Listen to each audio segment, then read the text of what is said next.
The Horrible Gamers podcast may contain content not suitable for all ages. Listener discretion is advised.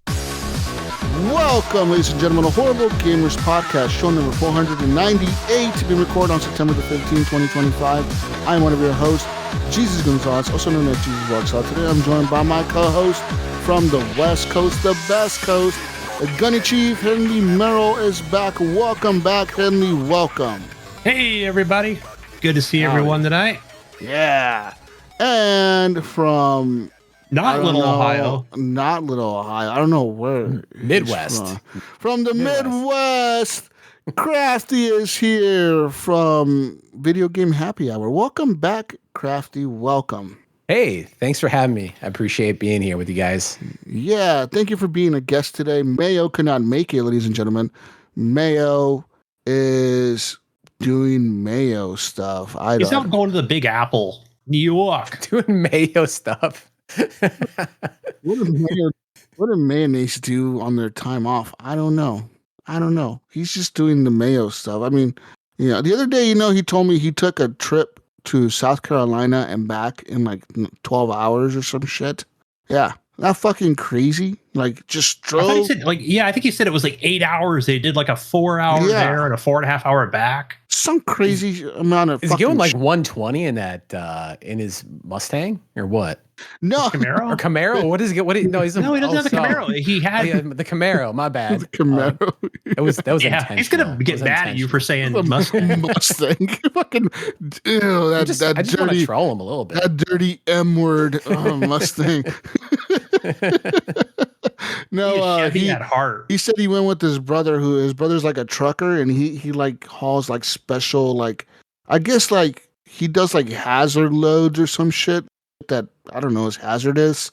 And he said like he got a call in the middle of the night, like that he needed to go pick up like a salt, something from a train that was full of salt, and water got into the salt, so it became like rock salt because it got like hard. So they had to go pick this thing up full of salt and haul it back to Ohio.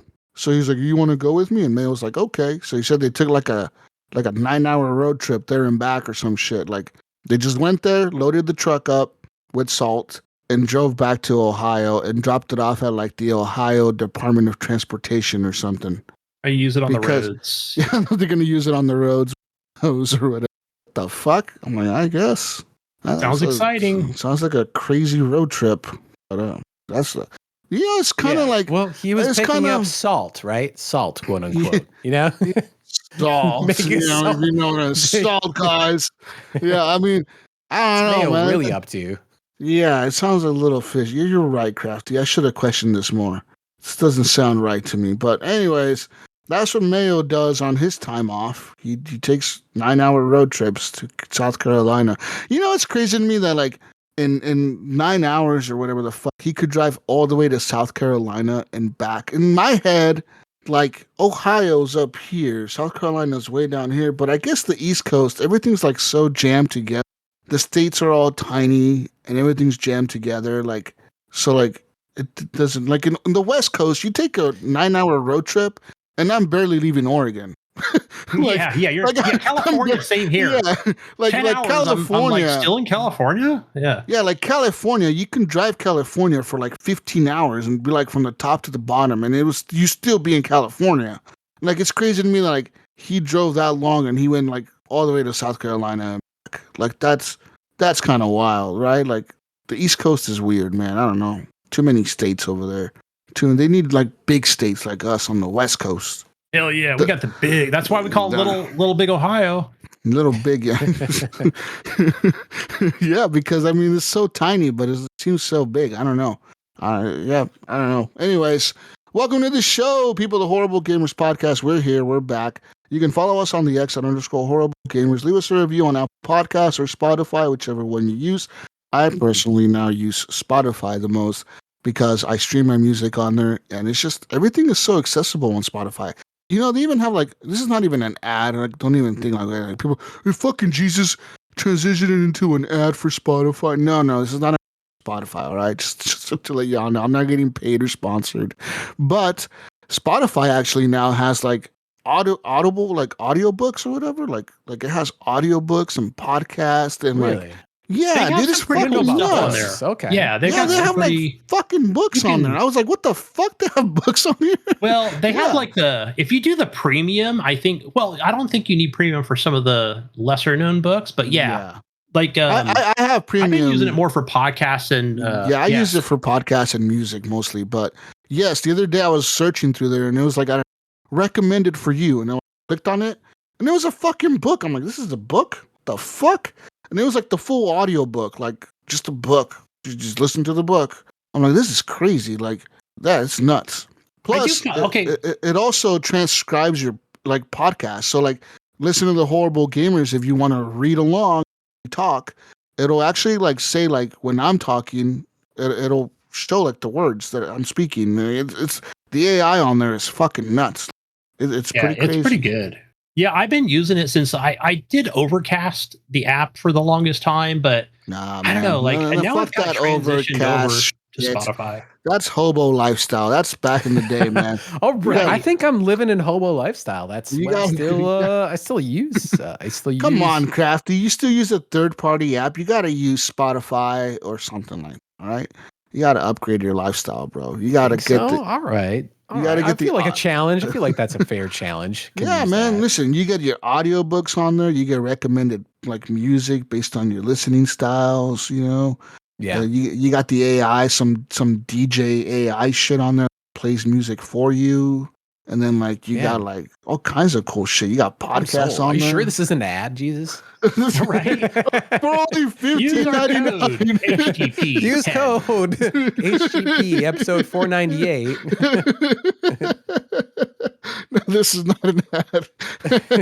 You can follow us on Facebook as well. Horrible Gamers Podcast is our page. We have a group as well, but I think I'm gonna delete the group, Gunny. I'm over the group. Are you? I'm gonna delete it. I go on it every once in a while. Like the last time I was on there, no one was in. Facebook is dead. Listen, man, everyone's moved on to what's the other one's called? OnlyFans. Like no, the other ones, the ones like for the right wing and the left wing. Blue Sky and what's the other one? I don't think I even have a Blue Sky account. There's X and then there's Blue Sky and then there's another one for the hardcore right wing. Truth Social or something? Truth Social? Yeah, whatever the fuck. We're gonna move on to those now. Yeah. We're gonna have a Blue Sky one and a Truth Social. Yeah. This is where our communities are gonna be hanging out. No, fuck that. Best place for gamers to hang out, honestly, is Discord. And this is also not a paid ad by Discord. I gotta like put all these disclaimers out there now. Right. I feel like I'm doing all these ad things. Like Discord, honestly, is pretty awesome. Get on Discord. You chat in there. You can stream in there. You can do whatever the hell you can have a revolution, Gunny, and vote for Prime Minister on Discord. Oh, really? Yeah. Is that true? That is a fact. That is a fucking fact. All right, listen. In Nepal, they had a revolution recently, right? They had like a bunch of protests. They overthrew their government and. Didn't they burn down the parliament? They burned that sucker to the ground, man. That was crazy. They killed the prime minister's wife. They beat the finance minister or something. They did a bunch of crazy shit happen. Well, wasn't that because they wanted to ban Discord and was it? Yeah. So listen, what happened was listen. Oh, I heard about nothing. None of this. So a bunch of Gen Z people in Nepal were on social media. What they were doing was they were trying to plan they were planning like protests, like saying like, hey, you know what, like the government is corrupt. Because the government, what they ended up doing was they voted in like a huge pay raise for all the government officials, like a huge pay raise. These guys are going to get paid a lot more money. And the people were like, the Gen Zs were like, this is bullshit. Like we should do something about this. We should protest. We should demand that they stop corruption, blah, blah, blah. So the government got caught wind like, hey, there's like this movement growing on the social medias, and these kids are using social media to recruit people to like do protest. So what did the government do? The government was like, you know what? We're going to shut down social media. So they voted in that they were going to shut down social media, and they did. They fucking banned like Facebook, TikTok, everything. They fucking closed it all down. It was banned in Nepal. And then the kids got pissed. So they started protesting, right? So then the government backed off and they're like, okay, we'll bring it back. So they brought back social media, which they thought it was going to like quell the protest. Well, no, it only gave them like a better chance to gather more people. So they brought back social media. So the the kids ended up using social media to recruit more people to their cause. Then they had the whole country rioting, and the whole country went on a fucking huge riot, and they started like doxing the government officials, like the corrupt ones. They started doxing them and where they lived. So they started burning down their houses and the parliament building, and the fucking police opened fire on some protesters. It started because the military police was there, and the police chief ordered the police to open fire on the people, and they did, and it injured a bunch of people and killed a few people or something. So the people got even more pissed because, they're like, what the fuck? Our own government is shooting at us. So then the people started beating the shit out of the chief of police in the street, and they beat him. I think they almost beat him to death or something, but they beat the hell out of him with like sticks and shit. He was fucked up, and they started protesting more, and I think they killed the prime minister's wife. They beat up the prime minister, did a bunch of shit, and ended up overthrowing the government. The prime minister stepped down, the president stepped down, or whatever, and they held a vote on Discord to elect their new prime minister, which is some lady that was part of their Supreme Court, and she was like the head. She was the justice in the Supreme Court of Nepal, and she was the head person that like stopped their. They used to have like a monarchy back in the day or something, and she was the one that overthrew that, and like got them to go like into like a republic or whatever the fuck. So they chose her as their new prime minister, and the military agreed that it was a legitimate vote, and they recognized her as a new prime minister, and now they're gonna elect a new president apparently or some shit. That's wild, dude. To use it's Discord? Crazy. Yeah, they use Discord, dude, to vote on the Never mind, like being able to create multiple accounts. That's like there's nuts. no voter registration in that situation. I know why that tweet from the X or whatever, the post. Yeah, now you put it in context for me. But yeah, Jesus, I think when I woke up, I don't know if it was on a weekend or if it, but I turned on the X and just was kind of scrolling through, and I saw these people chasing the defense minister, but the Department of Finance minister or whatever, chasing him through a fucking river and just beating the crud out of the guy. They beat the hell out of I was like, this has got to be fake news. This is not real. Man. That was really shit. They were beating the hell out of all those people, like all the corrupt officials or whatever, because the people were pissed because they're like, we have all this inflation and all these rising cost of shit, and you assholes are giving yourselves a raise, but the economy is going to shit. So the people got mad, and they're like, fuck this. We need to stop this corrupt government. And they fucking protested, and they overthrew the government. Like, pretty quickly, too, man. It wasn't like a year-long fight with the government. Like, it was like a month. And then, like, the government's like, all right, we're done. like, we're stepping down. We're done. We're fuck this shit. We're done. The government's overthrown. Yeah, you guys get a new government. Wow. It was pretty quick. It was kind of wild how quick it all happened. And I wonder, like, how different it would have went if the government wouldn't have banned social media to try to stop the movement from beginning, because it already had begun. I wonder how. I guess we try to suppress, free. Well, I don't want to say freedom of press, but yeah, they try to suppress the people somehow. Like they try to suppress the movement, and they saw what could be taken away, maybe, and then they were like, well, seize the opportunity. If they can take this away, we need to. This is important to us. We'll fight for it. I don't know. Just a guess. I don't really find. I don't know. People my eyes were like bugged out. I never even heard any of this. It was dude, it all happened like recently. Like it's nuts. Yeah, people were like, "What the fuck?" And they're saying like it's the first vote on Discord that happened for like a government capacity, like someone in government in the country like getting voted in on Discord. That's fucking nuts. That's like the future, dude. That's like a glimpse. That's a glimpse into the future. We're gonna be voting on Discord come like the year 2035 or some shit. 10 years from now, we're gonna be voting on Discord, guys. Log into your Discord, and then you gotta like use some biometric scanner to scan your face or something. We need to make sure you're over 18. You're a registered fucking whatever. Yeah, what registered on the Discords. That's nuts. Yep, we just sent you a text to your cell phone. Verify it's you.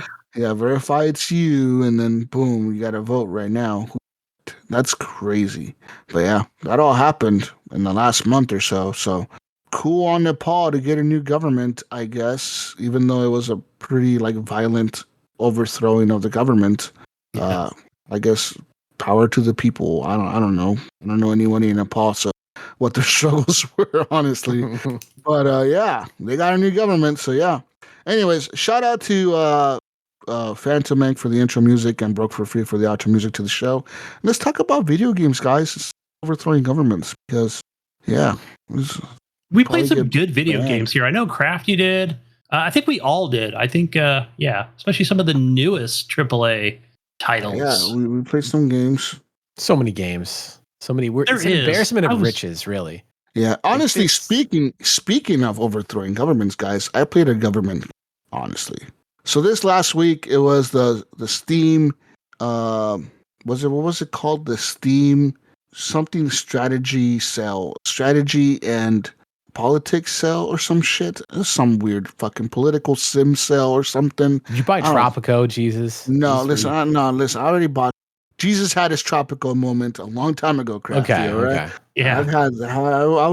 I bought it because I know the sale and I picked it up. I haven't played it now. I was El Presidente Jesus, and I sure as hell imprisoned my opponent in the election, only to burn down the island.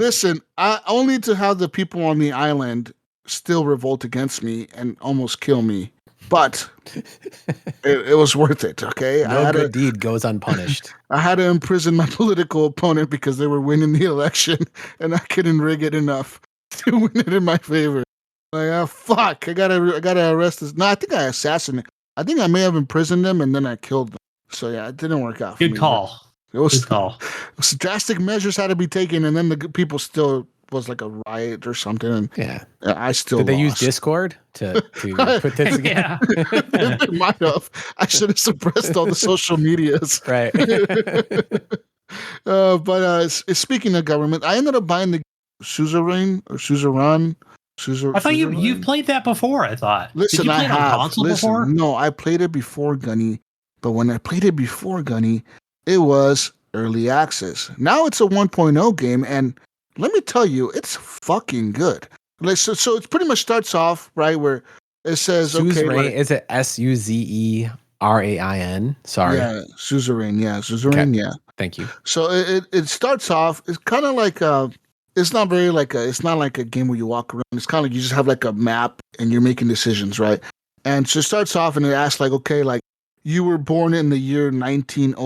And it's like it's the year 1905. You live in the country, and then it asks you to choose like, okay, you were born into a rich family, or you were born into a poor family, like a farmer family that was poor in the slums of the fucking outside in the farmlands, or you were born into like a middle class family that was like, your dad was working in some fucking factory or something. And I was like, I was born in the fucking farmlands. I'm a poor ghetto kid. So I put that, and then like the story starts there, and it kind of goes like, okay, it says like, all right, like 1905, you're born. 1910, there's a big war breaks out in Suzerain. There's like a civil war breaks out against the monarchy or whatever, the king. The king gets overthrown, and a new president gets elected, and a new republic is formed. And it says like, okay, a new constitution is brought. This new president named whatever. He's like the founding president of the country. And then it goes from there. It starts saying like, okay, you grew up and you went to college, and it says you studied, and then you could pick like I studied law, I studied history, I studied politics, I studied whatever. You can pick whatever subject you want to pick, and it kind of gives you like a boost in something like some kind of influence on something. And I picked, I think, history, and then I said, okay, from there you started your career. Like after college, you went to college, you met this girl, whatever, you got married, and you started your career in politics, and you were some aide or something to one of the congressmen or whatever. And then from there, you started making political like connections. You started making like friends, right? Whatever. You started going up. You became a congressman yourself. And then from there, eventually, like the year becomes like 1940 something or 1942, and you're the president's like you're the president's aide, kind of. You're like his like you're not his vice president, but you're like his aide. Like you like give him suggestions on stuff. And you're seeing that he's passing all these laws and he's doing all this crazy shit. And the people are starting to get tired of him. So the new elections come up and you get elected by the party to run against this other guy who's the president of the country. The current president, you run against them and you win the election. And now you become the president. So now you're the president and you're making the choices. You got to like start off the game with like, okay, you got to make 3 campaign promises. What are your promises in your campaign? So I think I promised like immigration reform. Was it the other one was like better law enforcement, like an improvement to like the law enforcement in the country because the crime was getting out of hand, the crime rate. And the third one was a better healthcare system for people. So then you start, right, and it starts the game starts, and then you have an advisor, like the president's advisor. Your friend, your best friend, becomes your vice president, and you start making choices, like like during like the you have the inauguration, you do your oath, and you do all that shit, and then you become the president, and then you go to like your inauguration ball or whatever, and one of the senators gets assassinated. And at the ball, like while he's walking in, some youth like rebel group or something assassinates him, and that group supports your party. So then you have to like announce you have to denounce this fucking like assassination. You're like, what the fuck? Someone got assassinated in my ball. Like, what the fuck is going on here? And then you start making choices. Start meeting like rich people in the country, like the people that run the media. This guy that runs like the construction company, like this huge construction company. You meet another guy that he's like the leader of they're called like the old blood, which is like the party. They're like politicians that are part of like they're part of different parties in the Congress, but they're old blood because they don't want anything to change. They want to keep the Constitution the same. They want to keep things the same. They're called old blood. And then you have like different political parties, right? They're all like, you have your NFP party, which is the party you run in. I think you can choose the party you run for. I chose the NFP, which is the National Front Party or something. And then the other one's called the NFP, some other bullshit. The other one's called the JPF. And then there's like 4 different parties, like the Independent Party, some right-wing party, some left-wing party, whatever. And they have like different political parties. And so you're making all these choices in the game, and the game kind of like starts unfolding as you're making all these decisions every day. The game kind of like puts out these news articles saying like the president decided this, today he met with this guy. It is known that the president met with this person. What came out of that meeting is unknown. Or the president promised this guy that he would pass a reform on the economy bill or whatever kind of like. He promised this guy like he's going to pass this bill or he's going to veto this bill. And it's suspected that the president's going to veto this bill. So you're making promises to different people, right? So like, is it like it's like a multiple choice thing, like that you get to choose? Okay. Yes. So like sometimes you'll meet with like for example, I met with this guy that's like a really rich mogul guy. He's like one of the richest guy in the country, right? And the advisor tells you like, hey, like this guy is really rich and he's really powerful. He controls all the media. Be careful what you promise him because he controls the media, so the media controls what the people see about you. So if you piss this guy off, he might turn the media against you, and the media might only be showing the people all the negative shit you're doing instead of all the positive shit you're doing. So what I do, I meet with him and I pissed him off and I told him to fuck off. I don't want his deal. I love that. I love how you like go through these stories. So I have a follow-up question for you. Is the way that this on Steam, it says that there's a visual novel and choose your own adventure. Kind of. Like when you first were talking about this, I was kind of thinking it was like more like strategic, where you're like placing people. No. On the map. It's just kind of like it's more like a visual novel, I would say, because there's a lot of reading. There's dialogue, but I mean, like you have the different people, the names, but you like have to remember so much. You have to remember like who you promise what to. Because then, like something like a bill, be like, okay, this bill just got passed in Congress, and it'll come. Does to it keep desk. track of it for you, or do you take notes, or are you writing shit down? There is this. Funny enough, there is like a notepad in the game you can write notes in. So you click on it, and you can write like whatever note. I fucking made a promise to this guy don't fucking sign this bill. So then like later on in the game, you can pull that up and be like, oh, I promised this guy I wasn't going to sign this. And like sometimes the game will remind you like, hey, remember that you promised that you were going to do this for the people. And people will bring it up to you. Like if they meet up with you and you didn't sign something you promised, they're like, hey man, you promised me you were going to do this. What the fuck happened? And you're like, oh, well, I changed my mind. I'm the president. I can do that. And it's like, well, fuck you. You told me you were going to do this, and I was banking on you to sign this bill, and now you vetoed it. So now, fuck you. I'm going to turn against you. So, like, you got all these different political factions that are turning against you. And, like, and a lot of them are not even political. Like I said, a lot of them are influential factions, like the guy who owns all the media, the construction companies, the guy who owns all the real estate, the guy that owns, there's a guy that, like, you know, then you got the guys that run the parties. You know, you're like, this guy is the leader of the NFP party. This guy is the leader of the FJ whatever party. This guy is the leader of the independent party. You know, this guy's the leader of this other party. And like, you know, so there's different people you can piss off and turn different parties against you or with you. And a lot of it is a political game. It reminds me of like that show House of Cards. You remember House of Cards? Yeah. I never watched any of it. Where he was making deals with like other parties, you know, like saying like, hey, you know, if you give me the, I'll pass this bill and I'll get you guys this or whatever. That's kind of what you're doing in this game. You're trying to promise people shit like, hey man, like pass this shit, pass this, fucking propose this, and if you help me write this new, because the whole goal of the game, I think, is for you to write a new constitution. And you're trying to write a constitution, and your advisor asked you, like, what's the changes you want to make to the constitution? And you could be like, I want the president to have absolute power. Like no one can override the president, blah, blah, blah, blah, blah. And that's what I chose. And it's like, this sounds a lot like a dictatorship. And it's like, fuck you, I'm the president, motherfucker. I make the goddamn choices. And then, so you gotta like get the people to you gotta get the people and the Congress to be with you, to support you in the vote. You know what I mean? So like, one of the things that came up that was like a big decision in the game was my economy plan, right? Like it came up. It was like, okay, now we have an economic plan. You promised better law enforcement. So of course you have to fund the law enforcement initiative, right? You promised better healthcare. So you got to fund the healthcare initiative. You promised a better immigration policy. So you got to fund the military to have better border patrol. And it's like, oh, fuck. So I ended up going into like a deficit.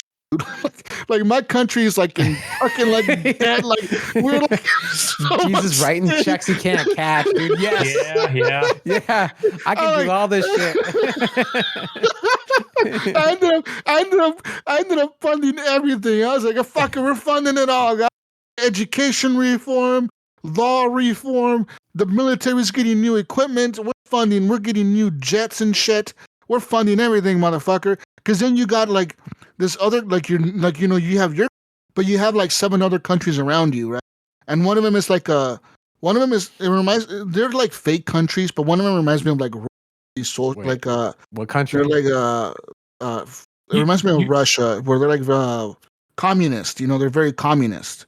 And then there's another country to your left, which is a huge country, and they're very like democratic. And then you have they're like they have a king, they have a monarchy. So they're like they have a king, but they're like the biggest country, and they have a king. They're kind of like the UK. And you have another country underneath you that's very liberal, like democratic. And they remind me of like the United States. But all these countries are more powerful than you, and the people remind you like, hey, like if we go to war with this country, like they're going to fuck us up. Our military does not stand a chance. You need to fund the military because the military needs to recruit people. We need to have better weapons. These guys keep pushing. Like, they'll tell you, like, hey, man, these guys are moving troops to the border. Like, what do we do? And you can be like, respond by saying, like you know, withdraw your troops from the border. Or you could say, like, you know what, let's bolster our troops on the border, too. Like, let's put more soldiers on the border and show them, like, hey, you can't push us, you know? Because they're saying, like, these guys are trying to take over this part of your country. They're trying to annex a certain part of your country, you know? And then you have allies and enemies, and Gunny. Like, you have, like, okay, you can make a trade agreement with a certain country, but it'll piss off the communists, or it'll piss off the Democrats, or whatever, the democratic nation, or it'll piss off the monarchy. So you got to make, like, different trade agreements and different countries. Are you happy with the choices? So if it's like multiple choice, do you feel like you give it enough choice to? Oh yeah. You know what I mean? Do you think you can go like fucking full on communist and be like, I support communism. Everything is owned by the state. We're gonna support communists. And the communist nations turn around and they'll offer you aid. Like, for example, I think I went against the communists and against the monarchy, and the country that was like the United States, like the democratic nation or whatever, or the republic, they ended up offering me an aid package, and they were like, hey, look, we understand that your country is in a little bit of debt here, but we'll give you some money if you let us use your Air Force base to store some of our jets. And you give us free access to fly over your country in case of a war, in case we go to war with the communists over there in this other nation. You give us free access to fly our jets over your country without attacking us. And I'm like, fuck it, I need the money. Let's sign the aid package.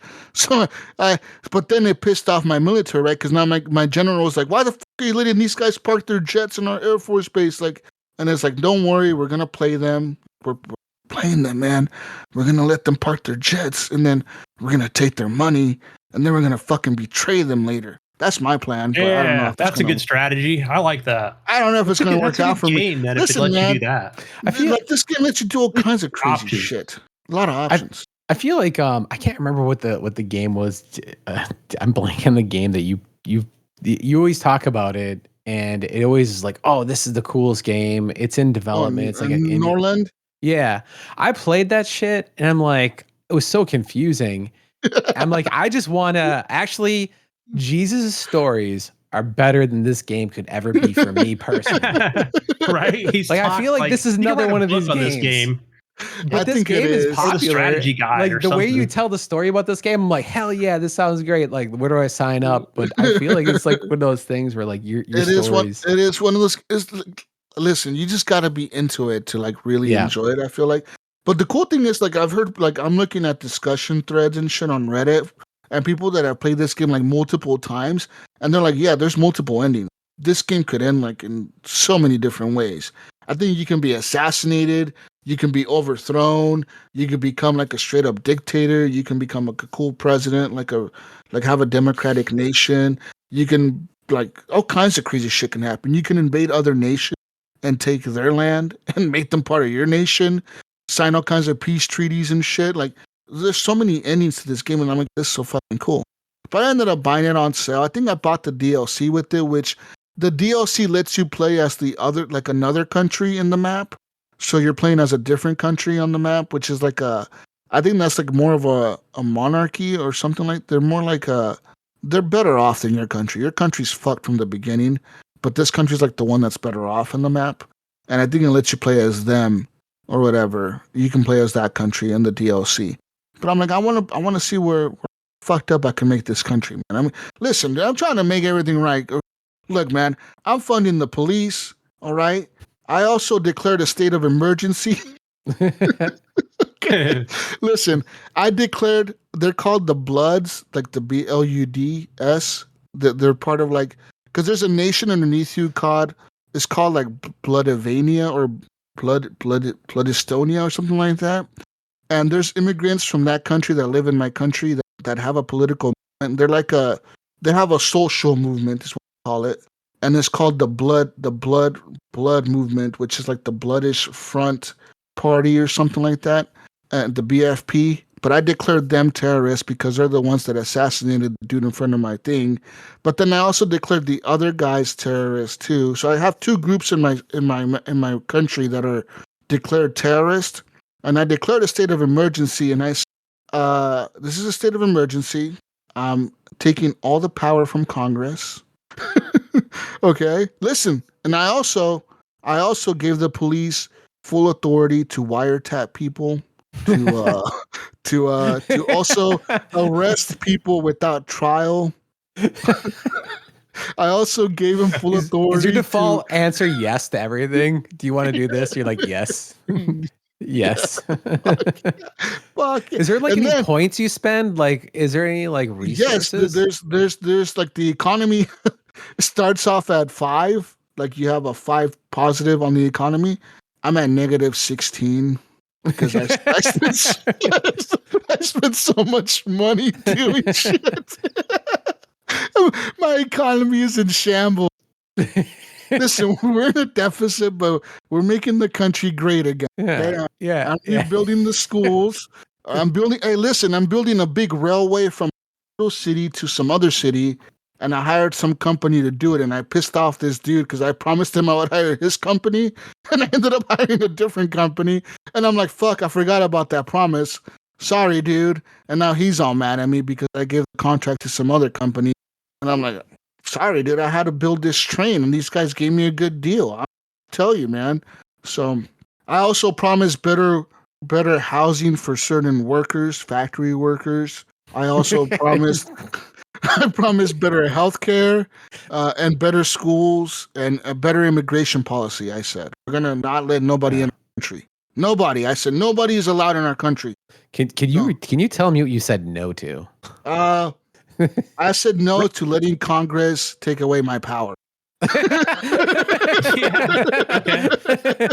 No, I like you're not getting impeached. Not going to happen. Fair. I said no to that. I said no to the media guy trying to sell me. I said no to making some peace treaty with some other country. I told him to fuck off, that we don't need them. So now my only trade agreement with the two poorest nations on the map.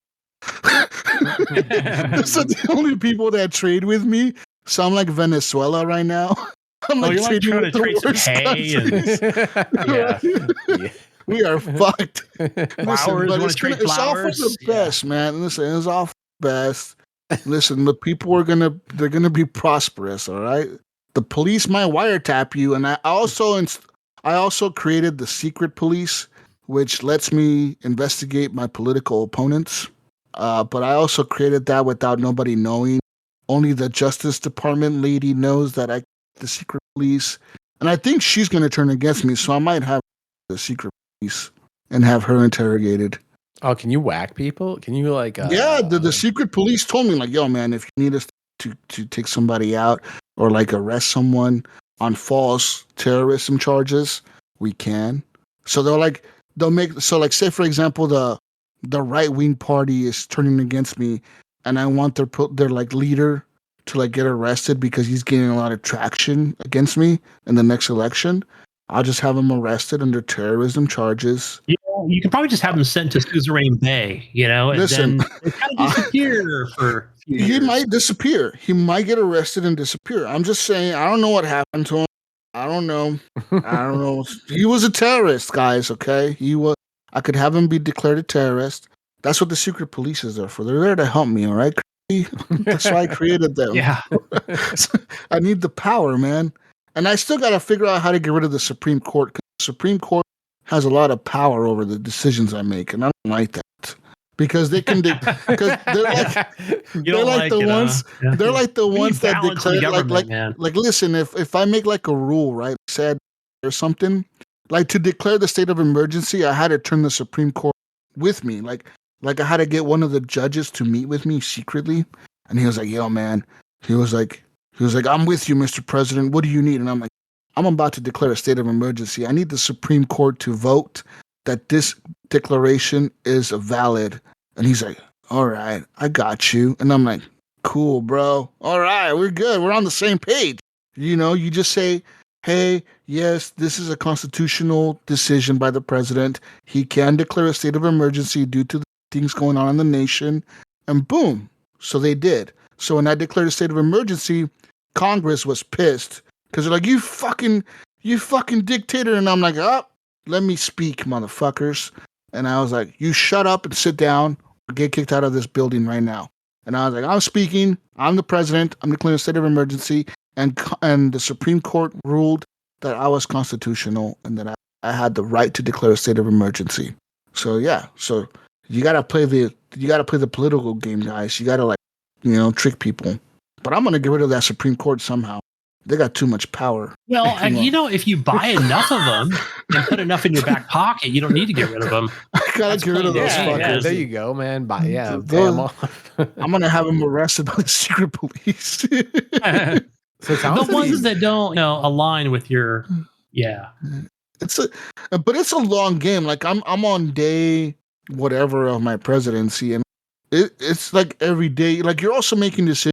You went home and your wife is making dinner. She wants to give a speech about women's rights in the country. And you're like, oh, fuck, women's rights. Here we go. What do you want? And she's like, well, I believe women should be equal to men and blah, blah, blah. And you're like, oh, fuck. I guess I'll let you give your speech. And then everyone gets fucking mad at you for letting her give the speech.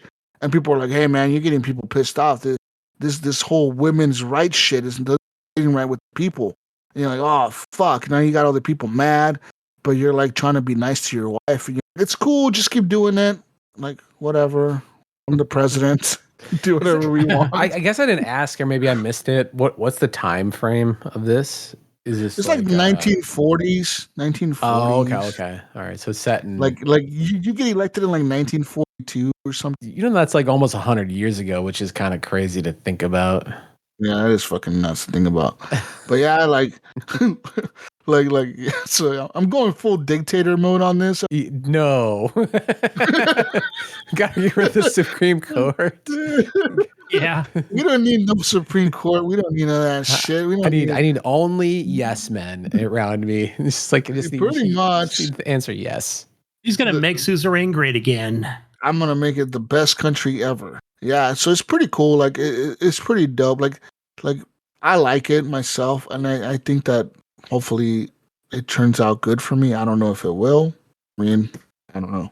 We'll see, I guess. But yeah, that's that's what I played. I played a lot of that this week. I also played some Battlefield 2042, but I haven't really gone back into that because I've been playing a lot of Borderlands recently. Also went and played some more of that Death Stranding.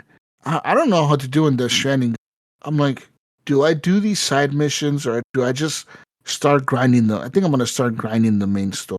Yeah, because I just haven't played it, like because I've been playing other stuff here in the gaming room. Like I just haven't picked it up. Or last time I played before this, I reached a pivotal moment in the story where a lot of shit got revealed and fuck's going to happen next. What did you without spoiling it? I know we haven't talked about it, but what do you think about basically what he discovered about his BT? Like, I know you've gotten to that point. That realization part, I don't know. Did that hit you emotionally? Or, I mean, because you played the first one, but I did. I thought it was like, wow, I'm like, that's crazy. Like, the twist is pretty fucked up. I kind of was expecting it, though. Just based on the events of the game, I was expecting it kind of. Right. But I'm like, it does kind of suck, though, for Sam. I'm like, this is a shitty situation for him. For those listening, like, okay, we're just being very vague. We don't want to spoil it. I know some of you guys are going to wait for a sale, and it's a great story. I think it's a great story. I know some people, are not a Kojima fans or whatever, the way he tells stories. But yeah, it was an emotional moment for me because I just was never sure, Jesus, that moment would ever come up with Sam and what's her name, where basically she brought him to like, hey, you've got to come to terms with, this event that unfolded. And, then, it was a tough moment. I got a little, teary eyed on that. So, and the fact that it keeps going and, and more to be, revealed and more wounds that are, these emotional wounds that are opening up in Sam. And that game looks so good though. I'm like, God damn, this game looks real. It looks stunning on the PlayStation Pro. Yeah, it does. Gosh, I'm like, this game is fucking nuts. I just keep thinking about that moment, Jesus, because again, I'm playing on OLED, but I keep thinking about that moment I brought up on the podcast about, you're on your fucking whatever vehicle. It could be the large one or the tri-bike or whatever it's called, and going up that mountain and just seeing that like that fucking ice wind just going across, like, and it's like, wow, like they did not skimp on the cinematic part of this game that you're. And when I say cinematic, not even a cutscene, it's just happening in like the time that you're playing the game. And Kojima's like, no, we got to have like the fucking ice wind fog coming across. And I always appreciate the music when it kicks on, like as you're reaching the next step in your main story missions. The music, it kicks on and you're like, oh, done now. You're getting objective. The music kicked on. Music is playing. You're just cruising along. It's so fucking cool. I don't like the fact that it won't come on if you haven't unlocked that part of the chiral network. I would disagree with that part of it. No, it comes on in the main missions. In the main missions, it does come on. Yeah. Does it? Okay, even if you're not in the chiral network? Even if you're not in the chiral network, as you're reaching the new objective, whatever the main mission, if you're on a main story mission, it always come on. Okay. It's just part of the game. Yeah. I've noticed that it has come up twice because there's you're talking about just playing music on the MP3 player in the game. Yes, if you run out of the chiral network, it does turn off. Yeah. That's just a feature of the game. But if you're playing the main missions, no matter if you're usually going to a place that's not connected to our network on the main missions, and those missions are always the ones that as you're reaching the objective, you're starting to get close. The music kicks on, and like the camera. Sometimes the camera will pan out a bit, like some kind of like a zoom out type shit, and then like zoom out and zoom back, and it's very cool the way it does it. Yeah, I love that game. Speaking about it, reminds me of how much I love Death Stranding. But yeah, besides Death Stranding and all that. Can I ask a question about Death Stranding real quick? Yeah, go ahead. So I think I chatted to you about this in your Discord, and so this game seems like it's got like this cool like atmosphere to it, right? The thing that keeps me away from playing it is like the gameplay and like the walking and all that stuff. But it seems like, man, I listened to you talk about this game. I'm like, man, I really want to play this, but also it seems like a very like a challenge to get through the first game. So I'm kind of like in this weird state where it's like, do I play the first game or do I skip it and then go to the second one? I've gotten all sorts of different advice about where do I because it's like, well, if you don't want to play the first one, then why would you want to play the second one? Well, it seems like the second one has a little bit more of a better entry point, almost like with the gameplay and stuff. That's my sense. But what would you recommend for like a new player? Do you think that you just got to get through the first one to go to the second one? Because Gunny, you didn't play the first one, right? No, and I think I can answer this one as well. Even though I didn't play the first one. I would say the first one, the main difference, the first one felt more challenging in terms of the equipment that you get. You don't get it as fast as you do in this second one. Okay. In the second one, you get like guns. You get all kinds of guns and explosives and cars and everything like right away. In the first game, it took a while before you got your trike first, and then it took the big car. And it took a while to get all like the cool gear. And this one, it kind of seems like, I wouldn't say right off the gate. You don't start off with everything, but you have to kind of do like a few missions to get it. But it's quicker. like you get to like Australia and you have big truck, you have your guns, you have your grenades, you have everything. Like it's pretty much all there. The main stuff that you need to get to the story. I would say if I don't know, man. Like the first one was really good. I love the first one. It seems to be a vibe though. Like the whole thing is just like a vibe experience. It's not really about the. I would say start with the second one. Honestly, if you just want to if you want to just kind of experience it, I would say start with the second one. But it's not a game for everyone. That's another thing I want to. This game really is a game like there's a lot of downtime in the game. Where you're just walking, and you'll be walking fucking 20 minutes, and you're like, what the fuck am I doing with my life? What am I doing right now? Or like even if you're on the trike and it runs out of juice, and then you're walking up a fucking snow mountain or whatever. A few hours into the game, or 10 hours in, but probably a little more. It's sometimes the game fighting BTs or just human enemies. It's not for everyone, because I say like people get bored of that. Like I can see how someone could get bored of just the walking. You're like, this is fucking stupid. Why am I walking? Why am I holding the guy not over? Why did he just fall and lose everything on the ground? I gotta pick everything up. Now everything's destroyed. Fucking shit. I gotta restart this mission again. Fuck. It gets frustrating at times, but at the same time, the game is very like, oh, good job. You did this. This is good. Like you're always being for shit. Always. Every time you get like a new objective and you go somewhere and deliver it, good job. Yeah, good. It's a very like thumbs up, like, thumbs up. Yeah, good job, buddy. You did a good fucking job. It's a game like that. So I don't know. It's not for everyone. I would say play it and kind of check it out at first. You'll get like a rating. See the vision, because the game is pretty stunning. Like I gotta give it up. Kojima, his games, I want to say all of them really. They've all pushed graphics pretty good. You know, like almost to their limit at the time when the games came out of what they could do with the console that they had. You know, that they were making the game for. And I would say that this game pushes like graphics pretty far. Like they look so fucking good. Like the game looks pretty good. The one thing like I would say like there is some issues like in graphics that every game has. Like when people talk, it kind of looks a little funny sometimes. Every game has that, you know. But the game looks really good. Like it looks realistic. Yeah, when I watched like the first several hours of I played a few hours of the game, but then I watched like several hours of all the cutscenes in the first one, and I love the story. The story is it's nuts, wild. Right? Like I don't know what the hell's going on, but I'm like I'm into it. You know what I mean? I'm like nobody does. Yeah, nobody does except Kojima. I like I want it. It just kind of like it compels me to want to listen to more. Right? It's so okay, cool. The story continues to be fucking batshit crazy in number 2. Like the story's like all you're like, what the fuck is going on? I'm hearing like grown men, like I don't know what I hear. Like it's like it was emotional and like like some moments in the game and stuff like that are like good and I think like this is like one of those games where it's like it is for video. Like he made it for video game nerds. Like the sales aren't that great in this game. I think they might be losing money on this shit.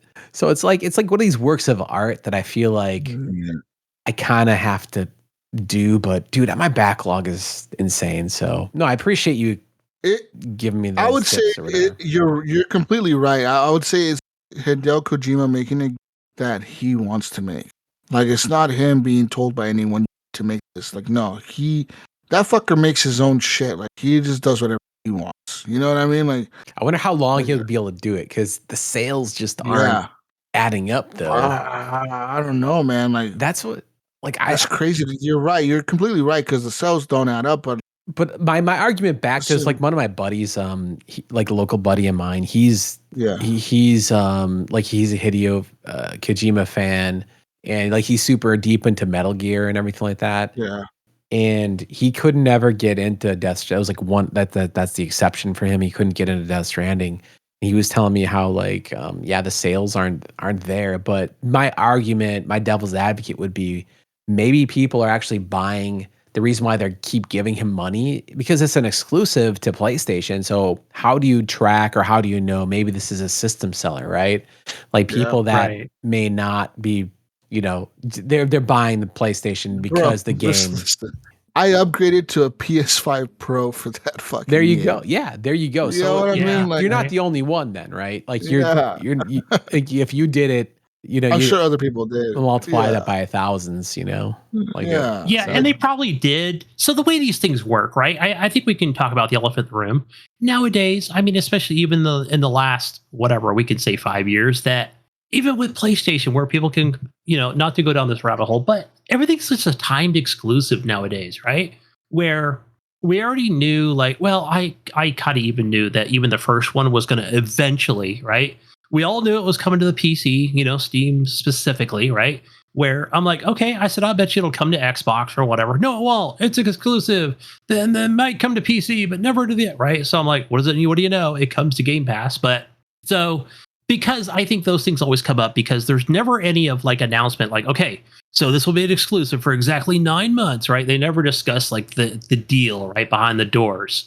So yeah. And then you figure how much did PlayStation probably give Kojima Productions, whatever his studio name is called, like they probably gave him like, said, hey, we'll front this, publish it, 30 million because we know, that it's not going to be, you'll be this exclusive for 9 months or whatever, or 11 months, whatever it is, right? Whatever the deal entails. And I'm sure he made a ton of money.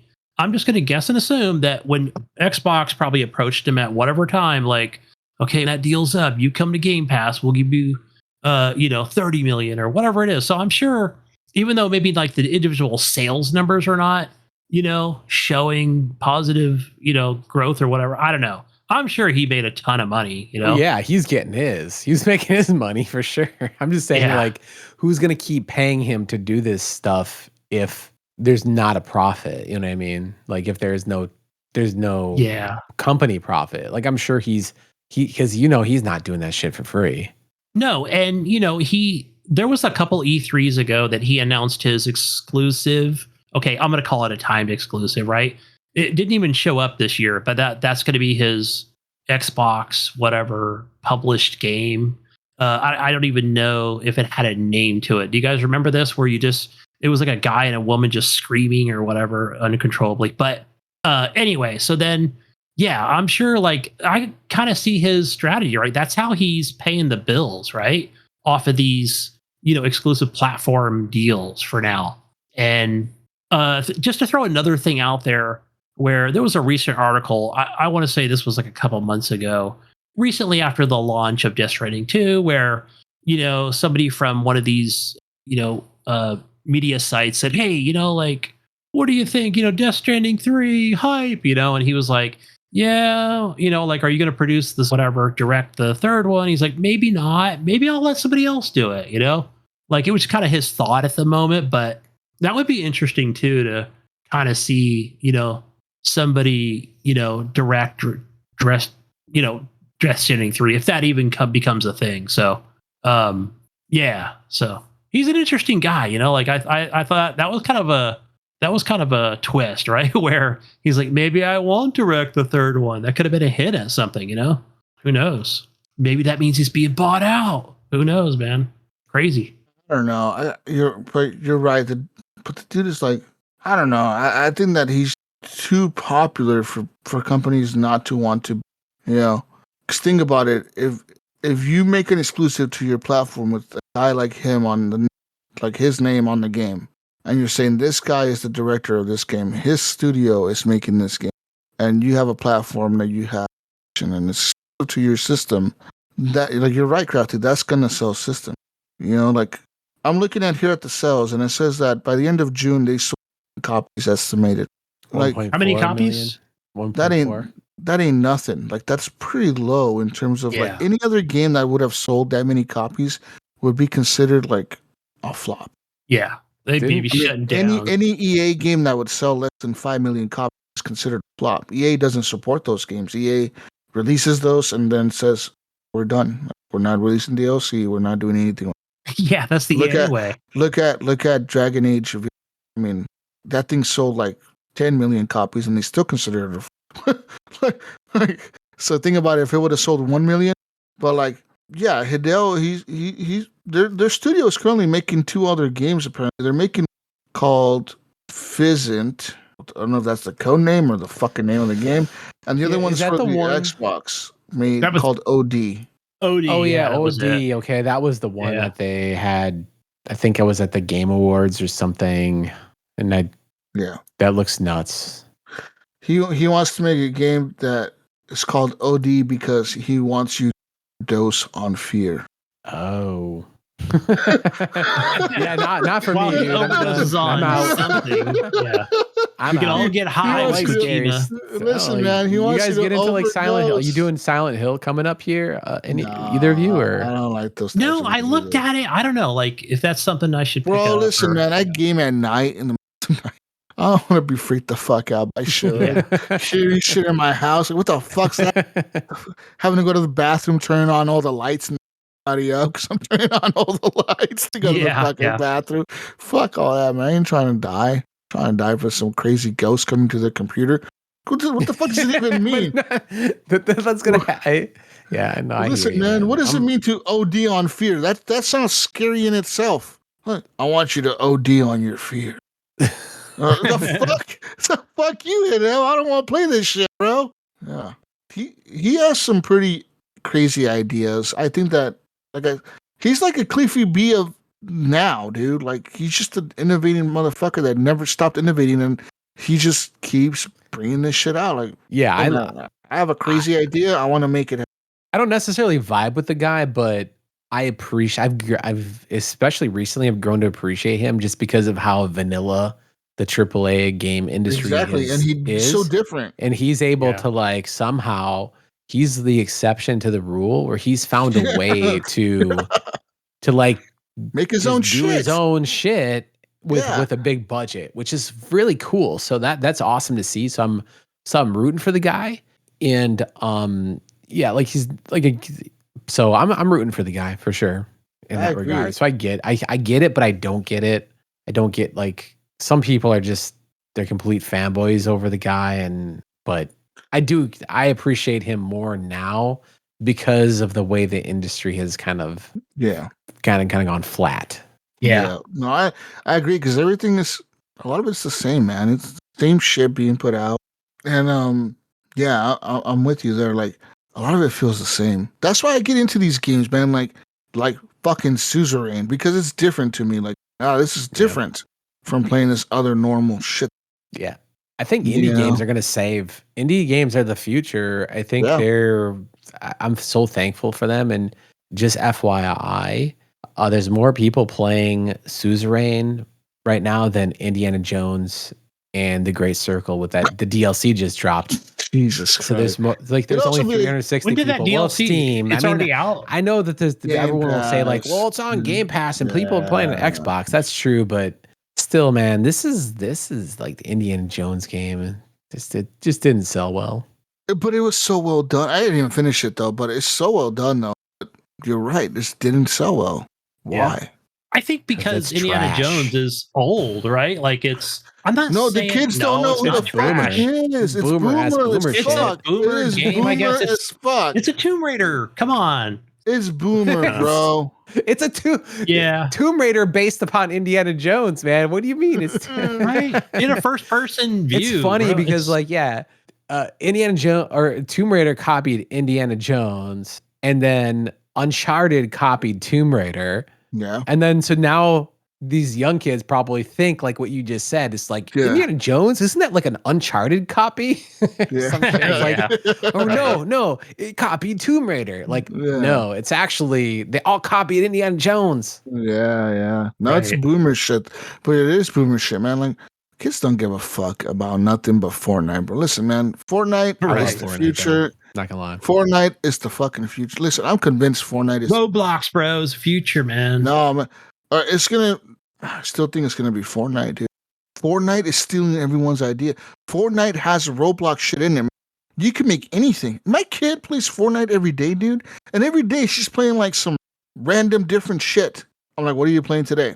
She's like, I'm playing a game where you have to steal the brain rots. I'm like, the fucking brain rots.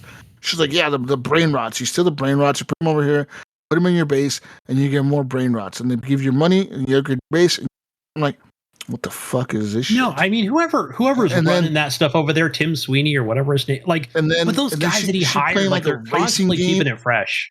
She's playing like a racing game, and these are content created by kids, other kids, or they've got this. They got this creator like its own YouTube do. For games, right? It's dude, and there's like you're there and you can. There's like 1,000 games. There is like I told her pull up the thing where you play games, and she did, and there's like 1,000 games to choose from, and there's all kinds of shit like a GTA clone. There's a Michael Myers clone. There's a Hide from the Serial Killer. There's a horror game in there.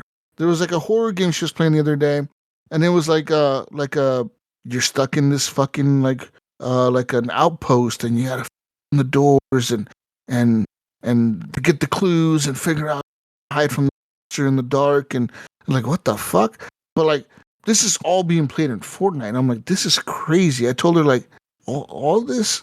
I'm like, who made this? She's like, I don't know. Someone made this kind of, and then she'll just go on. She'll go there. And she'll just look at the games other people are playing. She'll be like, oh, like 1,000 people are playing this game. I'm going to check it out. And then she, checks it out. She's like, oh, this is kind of cool. And then she's playing that shit for 2 days.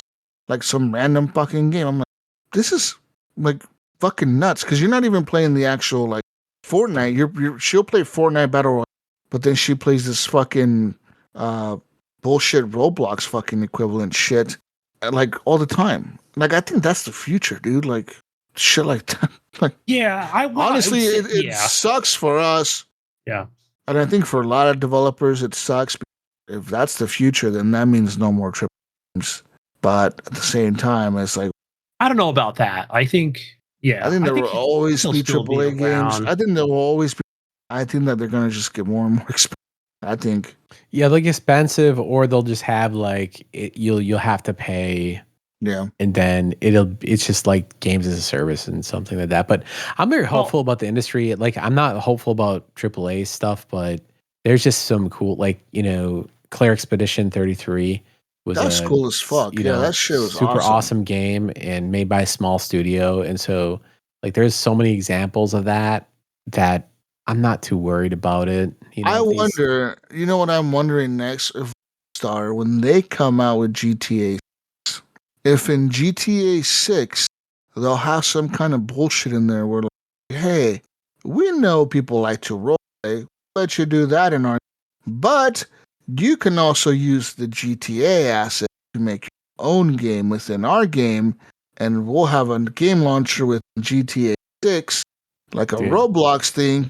Now you can make your own games. Cops and robbers, rob the bank, rob this, kill this, do that.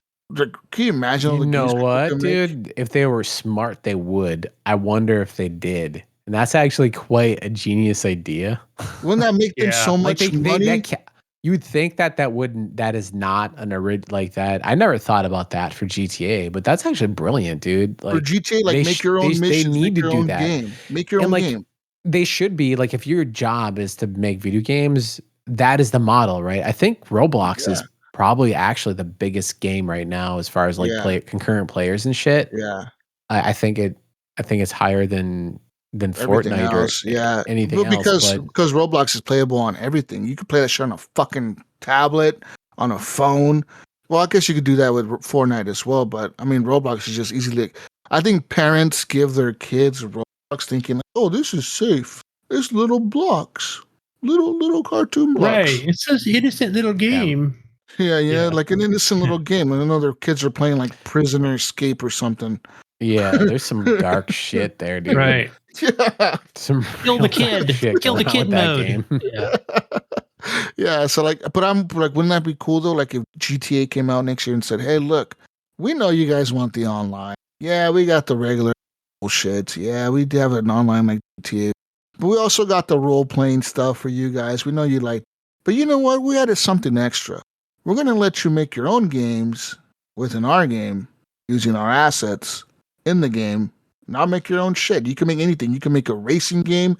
You can make any kind of game, a flying game, a boat game, a swimming game, a shooting game, whatever." You're right. That is the future. That would actually be what they would need to do to compete.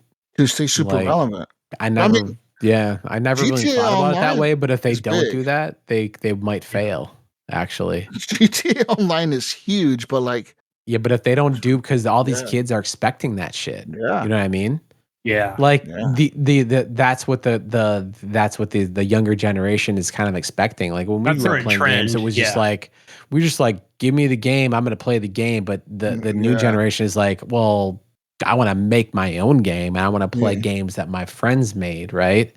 Yeah. And so I think that's actually a critical thing now for a game the size of GTA, especially with like the billions of dollars that they spent on exactly. That's nuts. Like billions, fucking nuts. Like to stay relevant with the new generation, I think you just nailed a critical component. If I was them, I'd be so into that. I'd be like, fuck, we can make so much money on this. Fucking make whatever you want. And then just keep adding shit to the game. You just keep adding packs and skins and fucking making deals with Coca-Cola and shit. I don't know. I made deals with everyone if I was Rob. Fucking, hey man, you want a character? You want a character to drink your beer in the game? Fucking, we'll put Bud Light in the game. We don't give a fuck. Give us some money and we'll put shit. Dude. Yeah, because it's like more of the adult. It's the adult Fortnite, dude. Why don't they do that? If I was Rockstar, I'd be making. You want to sell your OnlyFans? Fucking, you want to sell your OnlyFans? Oh my god! Follow me. If I was Rockstar, I would have every company in the fucking game. I'd make deals with everyone: Coca-Cola, Pepsi, motherfucking Toyota. You want your fucking car in the game? Yeah, we'll make a Toyota in the game. Why not? I'd make a deal with every car company, every fucking car. If you want, hey man, hey look, we got Toyota, Honda.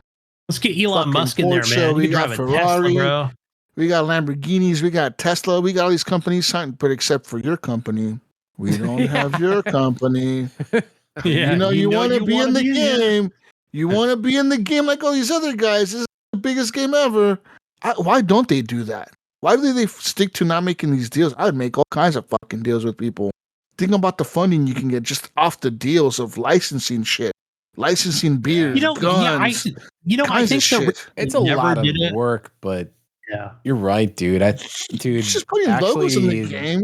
I think the reason they never did it before, and it fits so well because it's so realistic. Right? It's a realistic type of game where like the world is realistic enough where the shit fits. You can have someone drinking a Coca-Cola. You can have someone drinking a Pepsi. You can have someone drinking a Sprite. Whatever. Like you'd have different brands of shit. Cars, clothes. You can. We have Gucci in our game now. Yeah, I mean, you could like this could be like a true metaverse, if you will, like because you could even like like any sort of you could you could even like advertise other video games in there if you like. I don't know if they want to like because that would probably be the one thing they wouldn't do, but you could like rent a billboard like, hey, we're advertising. But you're absolutely right, dude. Why don't they do that, dude? Well, here's the thing, man. That is the future, which is kind of like, hey, man, that's like a genius idea for making money, but also that's kind of a dystopian future. I don't know, want to see it, dude. Also, think about the role like playing. we were talking about before the show started. It's like with Discord, it's like we're pausing this Discord call to interrupt you with the next GTA 7 ad. Get your GTA 7 at this, it's like Discord, like it's man, that'd be such a money making move. Yeah. Oh, especially with AI, it'll all be contextual too. It's just like, this call, they're talking about this thing, and so we're going to now interrupt them and advertise about what they're talking about, right? Exactly. So like this shit's gonna get real weird, dude. Yeah, we've always talked about that, Krafty, where like on the show, and then we'll be talking about whatever, Jesus, right? Like some kind of product, and then when we go to pull up the Google Chrome or whatever it is, like boom, like all I kept seeing was Nabisco crackers. What the hell? We're talking about Nabisco crackers. You know who's notorious for that shit is Facebook. Whenever you talk about stuff, notice what you talk about. You mention Coca-Cola a bunch of times, Krafty, and you'll see that on your Facebook when you open that up. You will see an ad for Coca-Cola. You will fucking see it. It'll be there. Some kind of fucking trailer, some ad. It'll be sponsored by Coca-Cola, and you're like, what the fuck? It's because those motherfuckers tap into your microphone and then listen to what you talk about. And you've allowed access. Yeah, they pick up on all those fucking keywords, man. Keywords. You start talking about guns. Next thing you know, they're like offering body armor to you. You want to buy body armor, bro? Go to PatriotArmor.com. Buy this body armor now. What the fuck? I don't need body armor. What the fuck is this shit?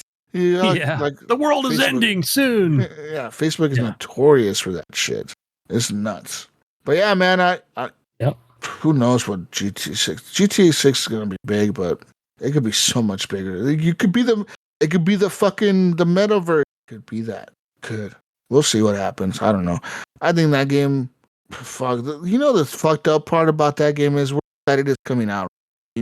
It's also not exciting to know that it's gonna come out and we probably won't see GTA 7 for like 20 years. I'll be dead by the time GTA 7 comes out. Yeah. GTA 7. Listen, man, GTA 7 is going to come out. I'm 55 years old or some shit, dude. Like, it's going to be crazy. It'll be like 20 years from now. Like, this guy's Gunny's going to be like 79. He'll bring it to me in the nursing home. Gunny, remember the GTAs? Yeah. You got me them GTAs. You remember back on the podcast, we would have we'd talk about the GTAs, and I'd be over there. Who are you? So, are these games going to stop like versioning? Because like Fortnite, it's not Fortnite 1, it's just Fortnite, right? It's just always going to be Fortnite. So you think eventually Like same with World of Warcraft. Like it's World of Warcraft, right? Yeah. And there's expansions. Unfortunately, somehow World of Warcraft doesn't Call of Duty needs to do that, man. Call of Duty, same Call thing, of Duty. Dude. It just needs to be Call of Duty. Like it doesn't need to be Call of Duty Black Ops, Call of Duty. Just fucking call it Call of Duty. Like what? Because they still can milk people for that annual charge, though. Well, listen, Krafty, I mean? You know what I would do if I owned the Activision company Xbox does right now? I would say this. I'd be like, you know what? Fuck this numbering bullshit. Fuck all this shit. I want you motherfuckers to make one fucking launcher. Okay, listen. I'm the president now. Dictator right? Jesus, dude. Dictator Jesus. I'm coming into the meeting room and I'm kicking all the other fucking guys on the fucking board out. And I'm the fucking leader of the company. Yep. We see. I'm the fucking leader. These games. Yep. All right. I'm the fucking leader. We're making this choice right now. Kicking everybody out of the boardroom. And I'm going to say, listen, motherfuckers, you're going to make a Call of Duty launcher, every Call of Duty in it. And every year, we're going to release an expansion to Call of Duty. And we're going to call it an expansion. And we're going to sell it for $70. And every year, we're going to sell an expansion for $70. And we're going to sell skins with that expansion the whole year. And we're going to make a fucking shitload of money. And people are going to be stupid. And people are going to buy this because they're going to want the expansion every year. And we're going to call it expansion whatever. And then we just name the expansion. And boom, it's an expansion to the game. And that's it. That's all they need to do. They don't need to come up with these whole new fucking thing and whole new game release. No expansions. And listen, guess what, Krafty? It'll be the same way it is now. Because guess what? Sorry, the new expansion, the expansion is not compatible. We've done too many changes to the game. We're going to have to, if you want to play on the new expansion maps, that's exclusive to the new expansion. Those new guns, even though it looks like it looks the same, shoots the same. That's a new gun. That's some new tech in that shit. It's not compatible with the old expansion. So you're going to have to get the new expansion and got a new muzzle that doesn't fly, man. It doesn't comply. Doesn't work with the other guns. It doesn't work. New expansion. And then every year I just expansions. Why not do that? What's up with this whole releasing a new game every bullshit that wasted money on? Marketing, wasting money on stupid shit like that. I think it's just like an evolution that, again, it's like how the industry may evolve too, with like younger people are used to battle passes too. So maybe it's just, instead of expansion, it's just called like, oh yeah, this year's battle pass or whatever. And who knows? I mean, I don't know. You kind of blew my mind a little bit with like the GTA thing with comparing it to Roblox and Fortnite. But I think, and like even like, I think that is kind of going to be expected model moving forward with like the younger generation. I completely think Grand Theft Auto is going to have that when it comes. I think that like we see the Roblox. We know you guys want to make your own shit. Go ahead. They kind of already have it on GTA, but they have it in that movie. You can make movies with the GTA 5 ass, and you can make like little cutscene movies or whatever, and like have different shit go on and record it. It'll like you can spawn in anything. You can spawn in a plane. You can spawn in a cop car. You can spawn in anything and any kind of character, and you can make like a movie out of it.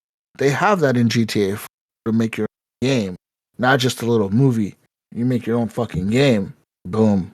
So smart. Fucking G. Why don't I get hired at these?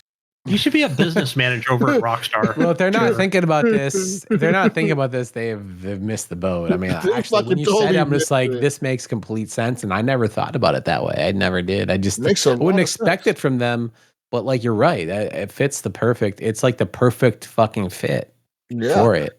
You know, I could imagine so many people that, you know, they get bored. Fuck, now imagine having 1,000 games you can play and you want to, you know, do all kinds of shit in the online. It'd be so cool. I want to be able to do that, but yeah, who knows? Anyways, besides that, I was going to say, Jesus, is Borderlands. Go ahead, Gunny.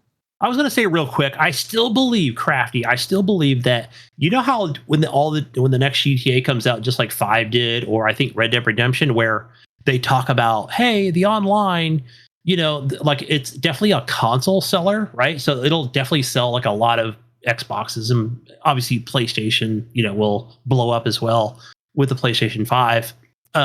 And then they'll say, yeah, but it doesn't come to PC for, a year later, right? Because it's ready, right? They just don't want to release it. They just want to sell it to you 3 or 4 different times.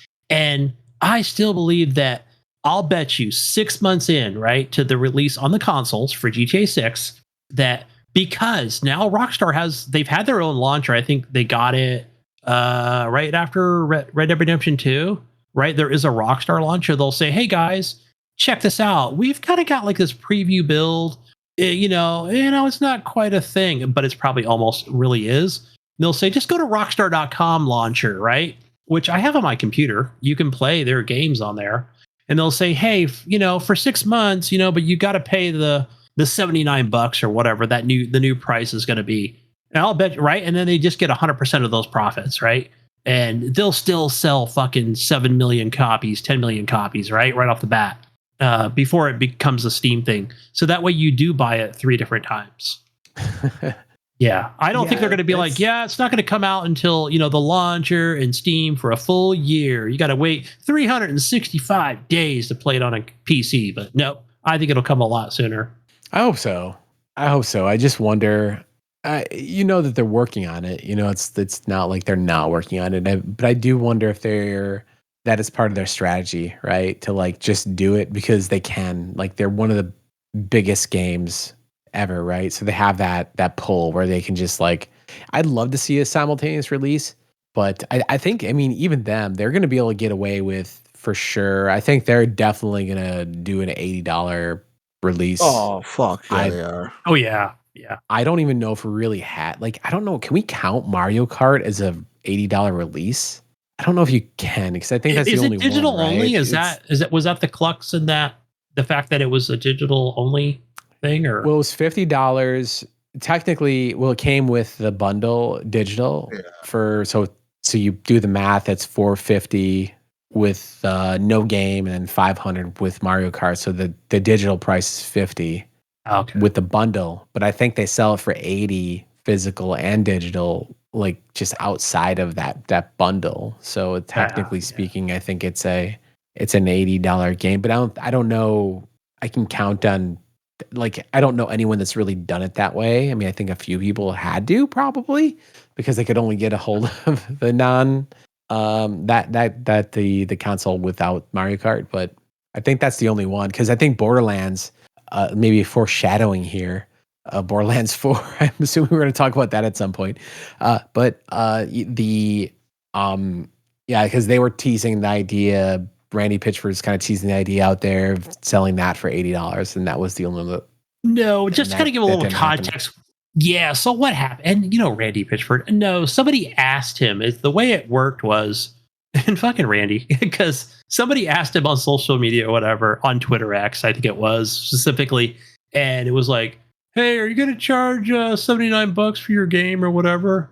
And he's, and that's when Randy just kind of took it and ran with it, and it became a thing, and it didn't end up being $79 or whatever, it's $69, but yeah, the most expensive version on console or PC, I think, right? They're all the same, I believe, but still. Yeah, and there's a $130 version you can buy. Oh yeah, and I'll talk about that too. I will talk about that when we should do a round table here, Jesus, just about the fact we all 3 played it. Yeah, if you guys enough GTA talk. It's not coming. Borderlands 4. I'm having a fun time with it. The problem is I bought it twice. Nice. So I bought it on my PlayStation, thinking seems like a console game.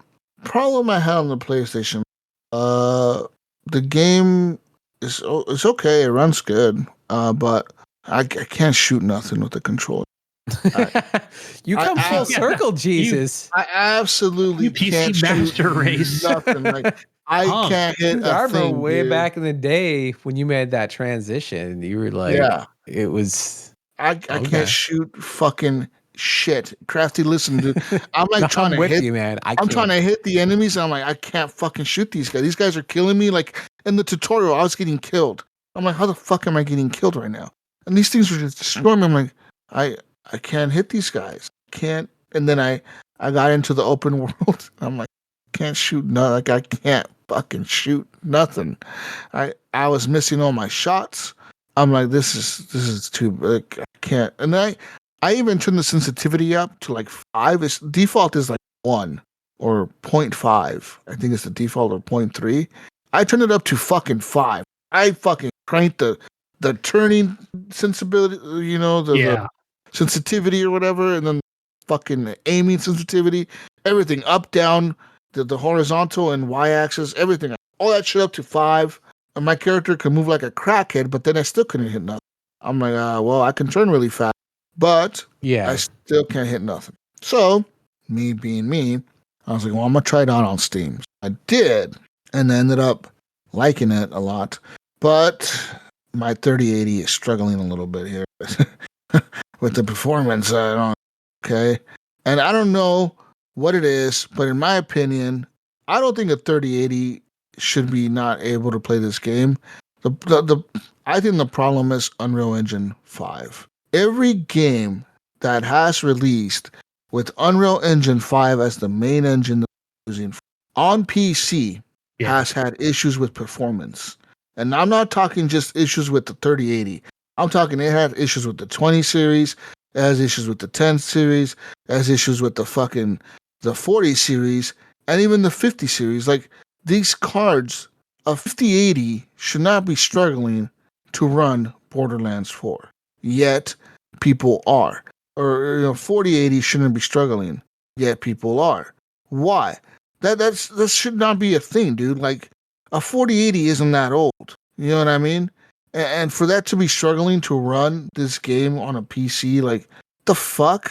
Like, get the fuck out of here, Randy Pitchford. Like, this is bullshit. But I don't think it's Gearbox. I think it's that fucking engine. And I'm sure Randy has some positive words to say about this. Listen, I think the next time that we see an Unreal Engine 5 game being next time we see an Unreal Engine 5 game on Steam, on a PC, like, we shouldn't pre-order. People shouldn't pre-order. Unreal Engine 5 sucks for PC. It does. It's you can talk about the fucking lumen fucking lighting, fuck other bullshit they have in the engine. I don't fucking care. The engine is shit. It runs like shit on PC. It does. Because I said it, like I said before, I'll say it again. Every fucking game that's had Unreal Engine 5 as the fucking engine is ran like fucking dog shit on PC. On release, every fucking time. Without fail. Without fail, Krafty. Am I wrong? Yeah. No. Think about every Unreal Engine 5. So I have a bunch of stuff. Okay, so I have a bunch of stuff queued up for this conversation, because this is just even going back to like the beginning of this game with Randy Pitchford teasing out the idea like an $80 price tag.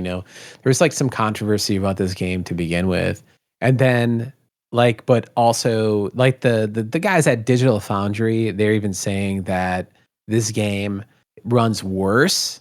So here's the thing. I agree with you about Unreal 5. Unreal 5 is sketchy, dude. It's sketchy because I think people well, I could like go on a rant about that. I think that like the thing is like, if you play like Fortnite, that's an Unreal 5. It actually runs great. I mean, it runs well, but also these are the people that make it, right?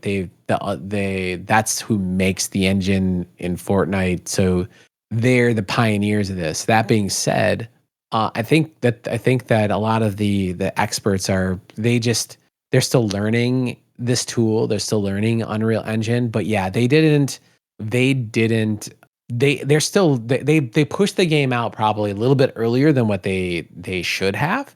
And also Randy's like doubling down on it. So the guys from Digital Foundry say that this game doesn't run it runs bad for an Unreal 5 game though. So that's saying something, right? So I agree with you that Unreal 5 runs bad, but then this game actually runs worse. In my experience with it, and I have some notes here, and I'll get into that a little bit later. But so yes, long-winded answer. Agree with you, Jesus, there, that Unreal 5 is kind of a little bit of a struggle bus. But then bringing the Fortnite words in here. Oh yeah. Oh, okay. But so should we say specifically that? Well, I think I was just going to say, Gunny, what are you playing on, Gunny? Okay, so I'm playing on Xbox because Ryan bought it on the Xbox X Series It's X. crossplay, right? Yeah, it does have it. Okay. But you gotta have your there's a toggle, you can turn it on and off. It's crossplay, but you gotta have like the people added on the Shift, like the Shift website. Oh, is that how you add like That's a non? How it adds. That's how you add people person? on other platforms. Yes. So you have to like leave the console thing to like add people. Borderlands 3. Yes, yeah. You have to add people like on a website, like the Shift website that they have for their fucking codes or whatever. Yeah. You add people on there. So I think I have like Jedi of Light on there, Brink and IAMS and a couple other people. That's my friends. If I log into my 2K account, then you guys are all going to be on there since we've all played, Borderlands. But it's not through 2K. It's not through 2K. It's through Shift. You have to add people on Shift. Yeah, but there was the Shift on Borderlands 2 and 3, and also. Yeah, but I never added you. I never added you on that. So I need to add you. I need to add you. Okay. So it's probably like an ID. Okay. I'll log into code it. Or name. I'm Jesus Walkslot on there, so maybe search that. I don't fucking know, Gunny. I don't know how this tech works. I haven't logged in since. All right. Yeah, since I didn't. Yeah, though there was no Tiny Tina's Wonderland. I don't believe, but yeah, definitely Borderlands 3. I added people through Shift. But yeah, that's where I'm playing. Yep. I'm gonna add friends on here. I don't fucking know. I don't even see a friends list on this shit. How the fuck do I add people on Shift? I don't remember. I don't remember doing that. That's crazy. That's crazy if you have to like leave the console to like do something on a website. It's fucking stupid. Yeah, I don't get it. But yeah, that's very like that's the point. That's the point of a console, is to make it easy. You know what I mean? Like, okay, so I guess it's better than not having it. I mean, there's that, but at the same time, you'd think that there'd be integration with it. But so like the other thing I'll mention about like this is crossing into like some of the news things Gunny said, and Jesus said, let's do it. Yeah, it's news time, Borderlands time. It's all related to Borderlands, right? And so okay, so and maybe it's better to like, okay, so here's the thing. This is not about the game. I'm sorry to be like, shout out to Elden Lord Kamikaze. He says I'm a hater, and I love you, bro. I think you're a Packer fan, and just want to shout out. He's in your Discord. I'm sorry. I'm gonna hate on a little bit of this game. A little bit. So, hey, we got to get the positive stuff first. But go ahead. Yeah, I'm gonna get the negative stuff out of the way because there's positive stuff here. So no, Randy says like the narrative here is like, so people are pushing back because, well, hey, Jesus started it. He was talking about the performance, right? So so basically he was going out and saying that like, well, actually he was saying how you need to suck it up, buy a better PC. So Jesus, your 3080 that you have, that's still better than a console. Shit. Like 3080 is still a great GPU. Okay, it's 5 years old ish, right? I think about 5 years old, but it's still a great GPU. Yeah. That's a powerhouse of a GPU. This game, okay, so he's saying that he's saying like basically like, oh, it's like the equivalent of using a leaf blower to power a monster truck. And it's like, dude, bro, it's like, no, it's what? This is not even close. Not what even a dick. So Randy Pitchford is like, why do they let this guy talk, right? Like this guy is just like, why do they let this guy like, why is he in charge of like public speaking? Maybe he's great at developing and motivating the troops, but like public speaking, in the basement, no coding. Good. So it's like, okay, dude's guy. The worst at public speaking, yeah. So okay, guy, like, yeah, I get it. Like, hey, I can kind of relate to what he's saying. I do think that some people think that like, well, I bought this 2060 back in 2018, you know, and I expect it to run. Like, yeah, dude, a 2060, yes, like, no, you're gonna really struggle, but like something like a 3080, you should be able to tweak some settings to get to run well. So I have a 5090, and so just to give you, so I was able to run it 4K DLSS, which definitely downscales the resolution. to 70. I got it to run at 70 frames per second at 4K. And then on performance mode, 90 frames per second. But here's the thing. Yeah. Do you think that Borderlands, what do you think has better graphics, Borderlands or Cyberpunk? Oh, Cyberpunk for sure. That's just a fact. Yeah, is there even question? Is it even a question? Yeah, like, right. I mean, one's cell shaded. So, you would think that's easier on the, I don't know, for better performance. So I fired up Cyberpunk. So I fired up Cyberpunk today. I'm getting 80 frames per second Cyberpunk DLSS quality. And also this is path tracing. This is like everything turned up to the max on Cyberpunk. Okay. Fucking nuts. Everything turned up to the max. The game looks gorgeous, right? 80 frames per second. And then performance was for Borderlands 4 was 90 and then Cyberpunk was 110. So don't tell me, Randy, that you have everything because he doubled down and tripled down. He's saying that like he's being quoted as saying like, oh yeah, you're this get a better PC noob. And then he tripled down by saying, did you guys hear this, dude? He said, code your own engine and show us how it's done. So he's straight up saying, he's like posting people, he's telling people like he's going off and on X or Blue Sky or whatever, and he's saying like, no, like, hey, I hear you're having some problems. Well, oh, you can return the game, like no problem. Go ahead and return the game if your computer sucks. And then, or just code your own game and then we'll play your game, So this is probably like a joy to work with, this guy. What a fucking, like he's dealing with this shit horrible. Like most people, they see Borderlands, they probably don't know any of this shit's going on, but nerds like us, we're in the know. So sorry for my side rant. That's a crazy thing to think about. You think about Borderlands and even think about like Battlefield 6, right? Coming out here in a couple weeks. Battlefield 6, during the beta, EA came out and said, look, we looked at all the hardware using, and they said like 90% of the players playing the beta were using hardware that was below the recommended minimum that they put out. Their spec sheet that they put out saying like, we recommend this minimum. They said like 90% of players were using below that, specs below that, whether it was their GPU, their CPU. And they said, and we're proud that these people were able to run the game on their hardware. We're trying to make this to be able to run on anything. Like, that's why we didn't, because people were complaining like, why is there no ray tracing in Battle beta? And they're like, the reason they're like, they have 600 options though. Yeah, they're like, the reason we don't have ray tracing in the beta is because of to be able to run on anything. Like, imagine if we would have had ray tracing, do that with 2080 or without it. I think it's like the 2000 series are high. So yeah, he was like, think about that. Like a lot of you guys wouldn't have been able, and even if you did, you'd fucking crash your shit. Like, so that's a crazy thing. Like two different companies with completely different views on how many people you think Randy Pitchford would want this game, and he'd be like, hey, look, we're looking into this. We understand your frustrations. We apologize. We were sorry you're having issues.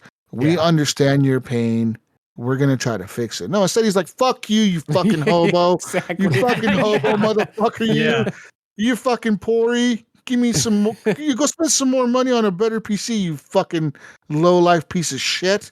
How dare you play on How dare you play on a fucking 3080, you sack of shit. You suck.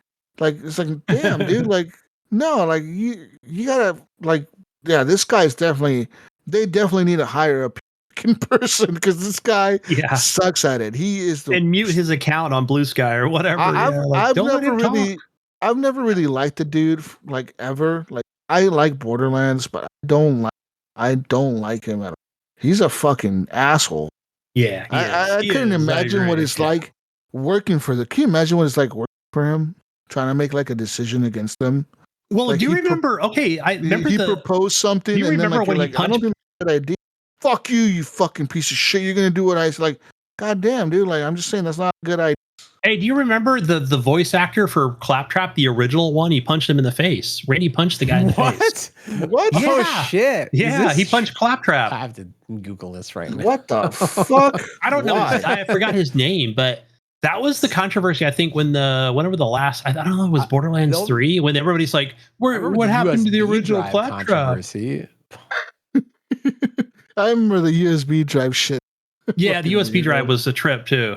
Yeah. Fucking wow. But yeah. I'm with you, Krafty. I forgot what they were. I don't know if they went out on a town drinking or they were in the office. I don't remember the exact detail. So you figure this was like before, 2K purchased the studio, right? When it was just like, I mean, Randy was the guy, whatever. You couldn't go any higher, even though 2K, was the publisher, but still, like now, yeah, that was crazy. Yeah, that was. I mean, there was some other stuff going on where, yeah, like, he's done some crazy stuff. Yeah, I guess there was.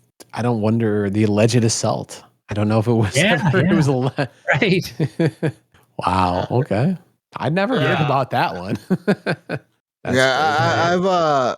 I'm looking at the guy's Twitter account right now. His name is David Eddings, and he was saying that he was fine moving on after Gearbox, but when his former boss starts mouthing off about various aspects of his employment, including how highly compensated Gearbox is, he says he feels obligated to correct this record.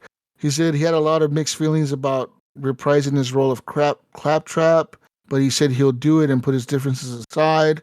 He said he wanted to do something cool for Borderlands fans, and he offered to do it for free in exchange for past royalties owed to him, plus an apology that he's never, which is that Randy physically assaulted him in the lobby of the Marriott Marquis at GDC 2017. Yeah. He says Randy's on a tilt in the last few years. He portrays himself to be. He says, I even blocked him a couple years ago for stalking me on social media. But yeah, apparently the dude punched him or something, did something to him. Yeah. I mean, it sounds like he rage pushed him or something. It wasn't punch. It was like, oh, okay.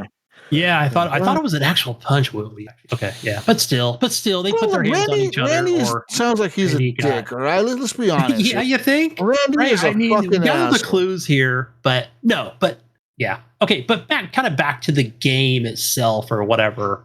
I'll mention this. So I was pretty excited to play this on PC because me and my son Steam share.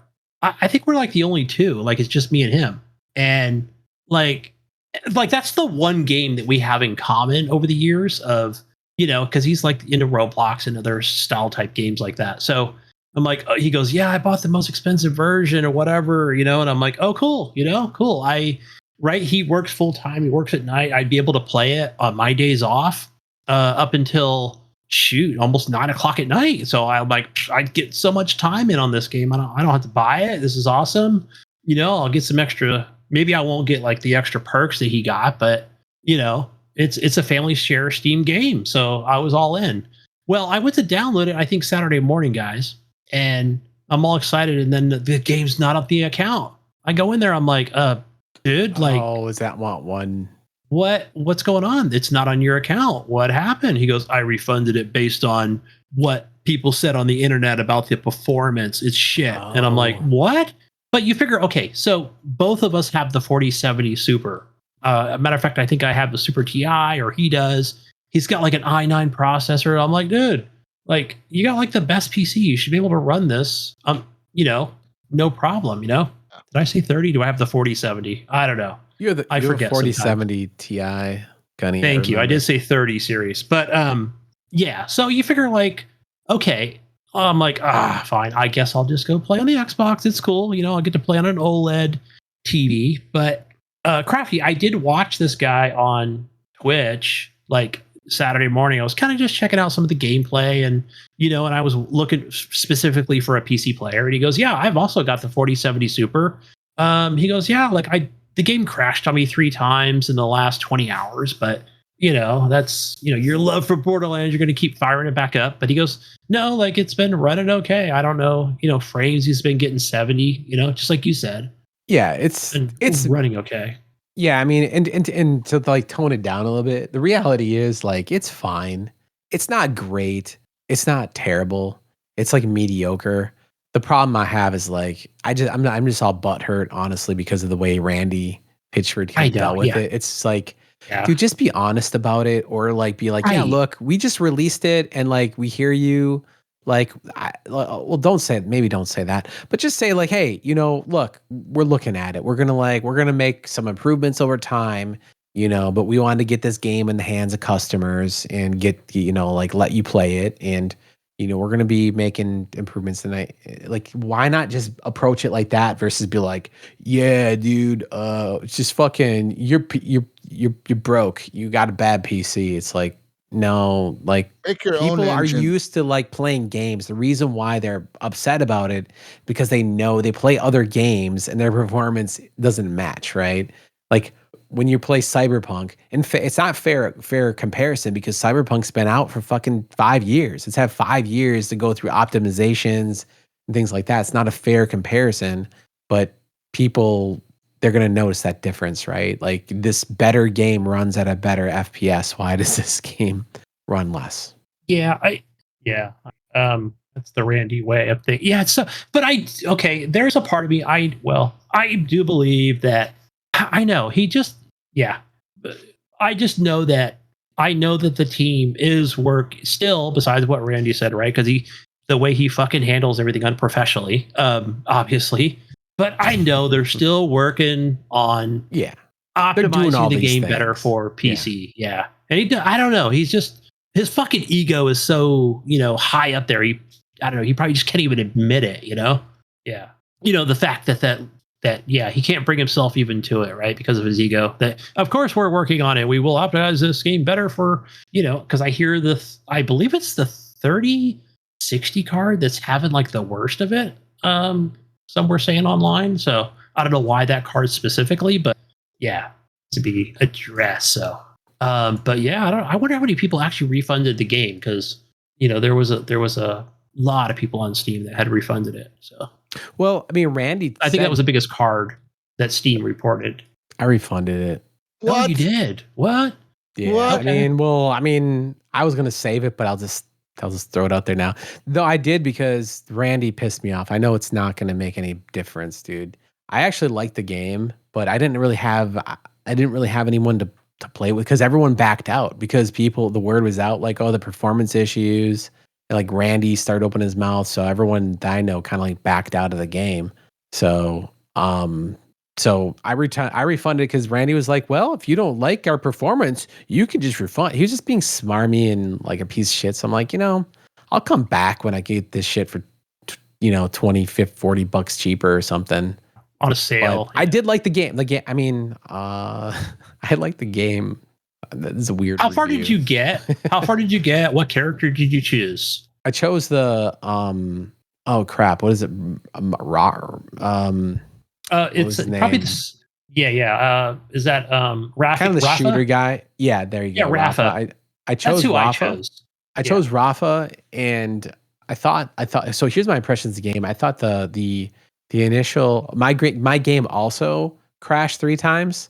But I that one's on me. I didn't update the latest drivers on my PC, so I had like the second from the, not the newest, but the one oldest, or the I guess the second to newest drivers.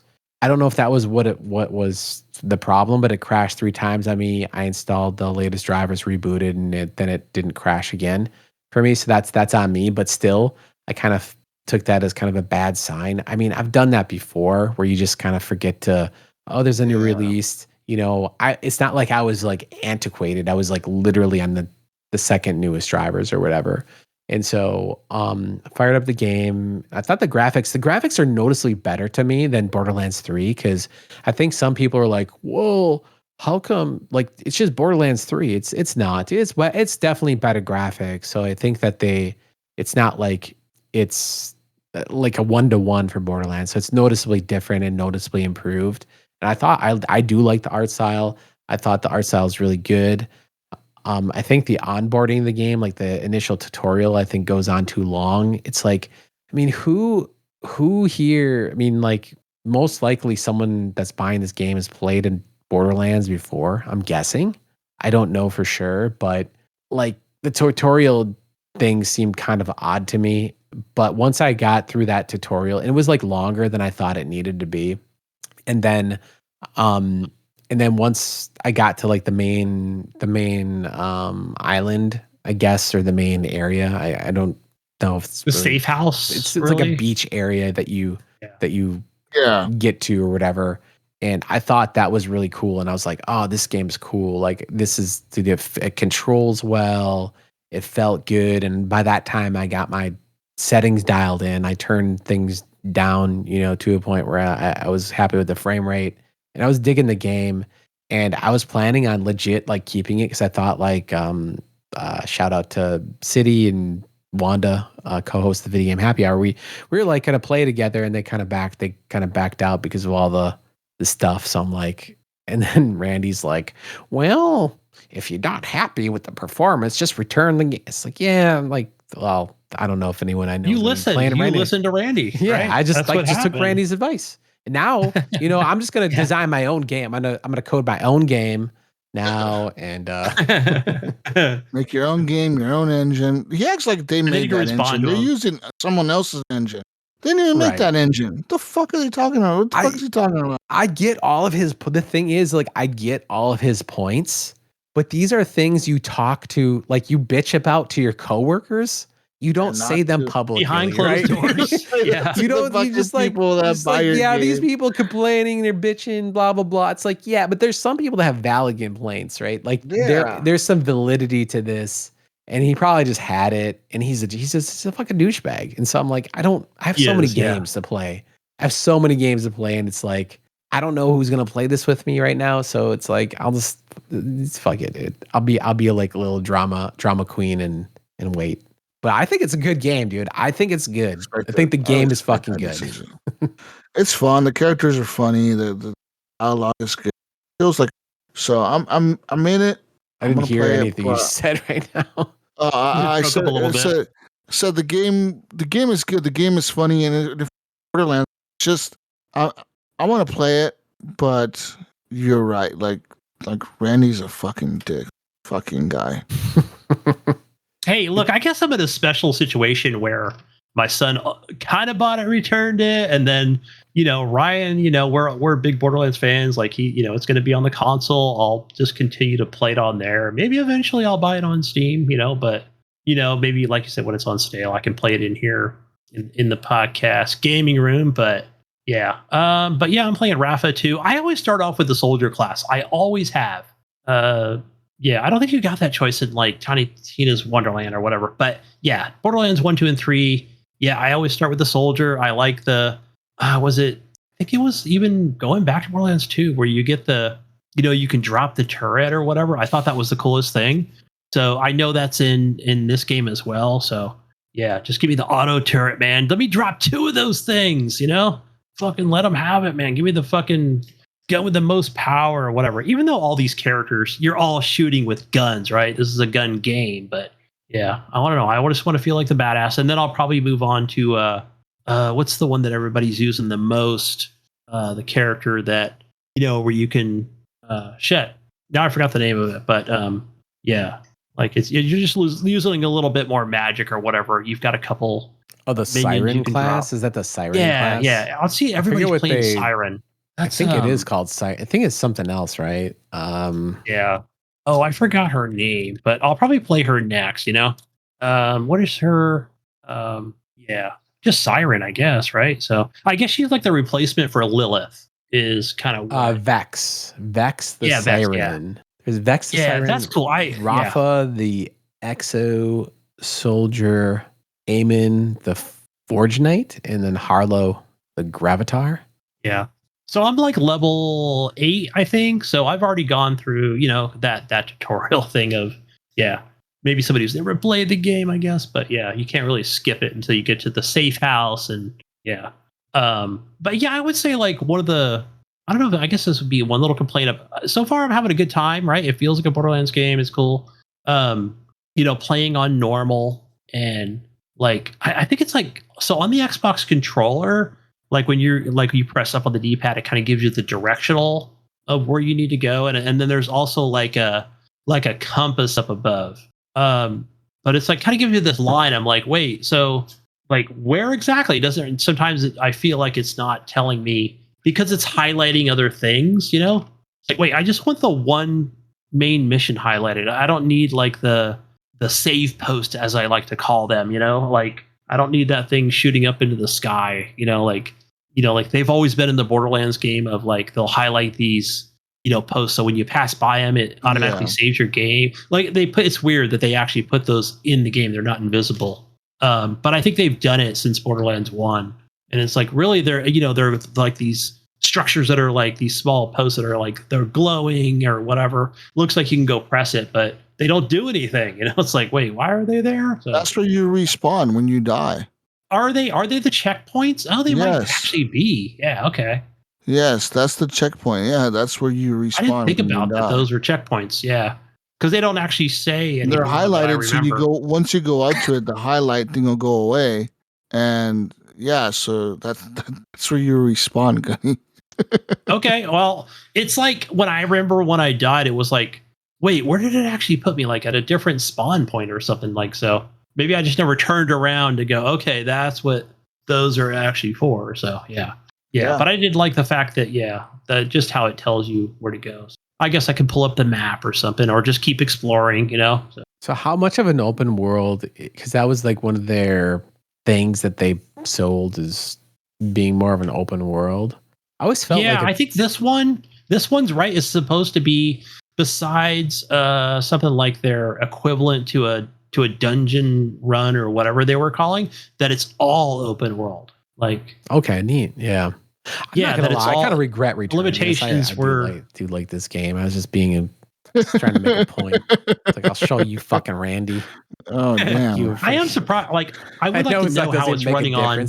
He's like losing sleep right now over this shit. He's like, Krafty returned. Krafty returned this game. Oh no! Fuck! Krafty returned this shit. I'm fucked. He has to tell his kids he can't get them Christmas presents this year. Right, no Ferrari for you, Johnny. Sale, right? Sorry, kids. Krafty returned the game. I can't get you guys Christmas presents now. This shit's fucked. Billy's not getting a Porsche this year. Oh shit! I did it for the lulz. Get it on CD keys, man. You'll discount. Yeah, that's the thing I'm looking at. Like honestly, I can just buy it for $50 on CD keys. Yeah, I just get it on CD keys. Just gray market. Support the dev, okay? Yeah. In this situation, we don't support the dev. Yeah. Yeah, that's right. Well, that's the thing. There's so many talented people. Like that's the thing. I feel bad for the development team. They did a good job making this game, and like the people that made it had no choice about when this released. I'm sure they did the best they could, right? And like this game is going to get better for performance over time. So it's like I have no doubt in my mind that this is not going to continue to be polished. It's just like that dude just annoyed me so much. He is a very annoying guy. He doesn't know how to do public relations. I don't know. Every time he talks, dude, he always says something. Like earlier, before when the game was coming at $80, remember? Why is this game? He's like, well, the game could be worth $1,000. When I was in school, I don't know. The game's $80. This thing could be $1,000. We should be charging like $250. Why not charge? He's like, I think this game could be worth $1,000. What the fuck, Randy? No, get the fuck out of here, dude. Yeah, like, what is going on? Why he must have some dirt on somebody. What's up? What's up, Jesus? What do you think's going on here? This guy has some dirt on somebody. Why are they letting this guy fucking talk? Like he's not like he has to report to a board of directors. Like, why are they like? He's the boss, right? Bro. At 2K. Yeah, but like, I understand he's the CEO. Everyone, the CEO is you. There's higher than the boss. It's the CEO is the board. You know what I mean? Maybe you know what I think it is. He might have like an ironclad clause or something like that, like contract. Yeah, maybe. I think so. I think that's what it is. I think it's just like who would just let this guy ruin the shit? Like he is the president. No one's rooting for this guy. You know what I mean? Like no one's rooting for him. He's the president and CEO of Gearbox. Right. So okay, but then purchased like by owner. It's not a public. It's not like a private company though. Well, 2K is, I'm sure, but okay, I'm sure this is the way it went down, Krafty, right? I'm just gonna form some kind of narrative. I'm pulling this out of my you know what, but I'm sure when he came to 2K, right? Because they've always been the publisher, right? I think, and I'm sure when that conversation in the room, and when they probably said, all right, hey, Randy, like, look, we want to purchase you, for $400 million, whatever that price tag was, right? And look, all we care about here, Randy, is the money. You know what I mean? Right. So, right. Because we love money and our investors love money.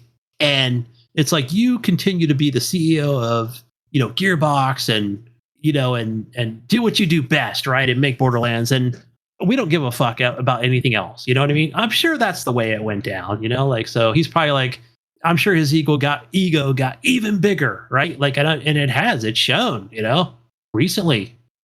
Within the last year, at least, where he's like, who's gonna stop me? You know what I mean? Right. Like, well, AI has given me the answer. If it's right, it says Randy Pitchford has not been fired primarily because Gearbox Entertainment is a privately held company with a complex ownership structure, and Pitchford is one of the founders and likely a major shareholder, like a majority shareholder. There you go. So it says here that they were bought out by Embracer Group, but he's still the CEO or whatever. I thought it was 2K. Okay, I guess it was privately held, but usually these public companies, there'll be a board, and then you really aren't. You know what I mean? Like you still can be ousted. But if he's a majority shareholder, and it's private, then that explains it to me. So yeah, I mean, I'm sure they can. Like no one can tell him because that's the only explainable thing. Like there's no way that a board would allow his behavior. Like he has to. No way. You know what I mean? Right? No. Like he's the president, bro. He makes his own rules. I guess if he's damaging the brand, right? He's like me. This is how crazy I would be if I ran a company. Right? Yeah. I'd be telling people to fuck off, fuck you, make your own fucking engine, you dick. Yeah. He's saying all the quiet parts out loud, but not even a reasonable quiet part. The dude is crazy. He just doesn't care, man. He really doesn't. It's a cool game, though. It really is. And the crazy part is, like, the way he acts kind of fits with the game. It just fits with the game. The way he is, like this crazy fucker.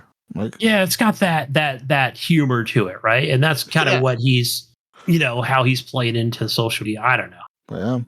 Yeah, I like the game though myself personally, and I will continue playing it. I may not like Randy, but I like the game. So yeah. Same here. I will finish it. I finished, I don't know, all of them. I haven't finished like the Tiny Tina's but I finished 1, 2, and 3, and I will finish 4. It will happen. It could be 6 months from now, but it's the way I play games, Yeah. All right. Another news, real quick. Go some news. Battlefield 6. We're commenting on the flick stick, which is their feature that they have in the game for console players, where they can make like a quick 180 turn by just flicking the thumbstick. I don't remember that, Jesus. I don't remember it being a thing. I don't remember it either, but apparently it's a feature you can toggle on the settings, one of the 600 settings in the game, or whatever. But they're saying that this feature is in the game of Battlefield 6 because it's a cross-play game. They're saying, you're going to be playing against PC players, and PC players have the advantage of and turning around really fast with their mouse. So they're saying that they added this to the game to give console players a chance to be able to do a 180 real quick and flip around on PC players that are able to turn really fast, So they're saying that they're not going to take it out of the game, but they are toning down some of the other stuff in the game, like, for example, the recon class, where it was able to like automatically spot one just aiming at people. They're saying that that's going to be toned down quite a bit, that you're going to have to actually mark people by like calling them out instead of just aiming at them. And they're also toning down some of the other people were complaining about.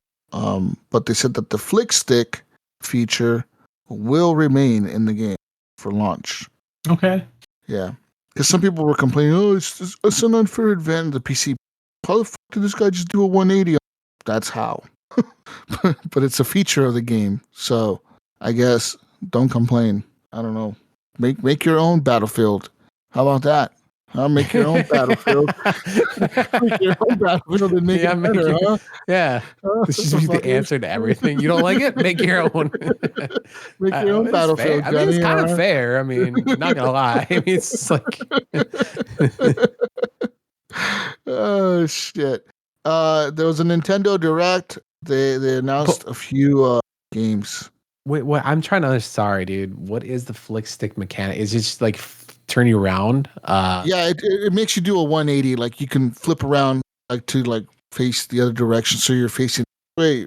Flick it, and you're able to do a 180 and face the other way. Oh yeah, it's just control. It's like controller quality of life. I'm guessing you can do it. Yeah, with mouse and keyboard too. It's a button press. With mouse and keyboard, you do it with the mouse. You know, you can flip around with the mouse with.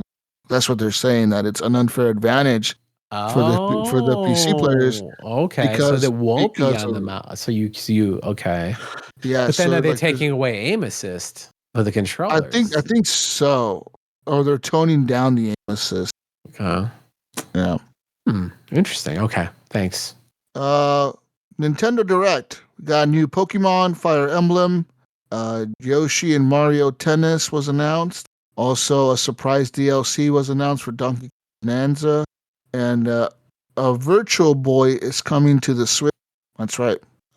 Who asked for this? Was that you, Jesus, that asked for the Virtual Boy? I don't know who the fuck asked for the Virtual Boy. Yeah. Somebody did. I don't know. It's coming to the Switch. Somebody in Japan, I'm sure. Somebody in Japan. Yeah, not in America, maybe. I don't know. How are you gonna do that? Like, just bring all the Virtual Boy games onto. So what it is like you it's $100. So they have like a plastic thing. You slide the Switch into it. You slide the Switch or the Switch 2 into like this thing in the Virtual Boy.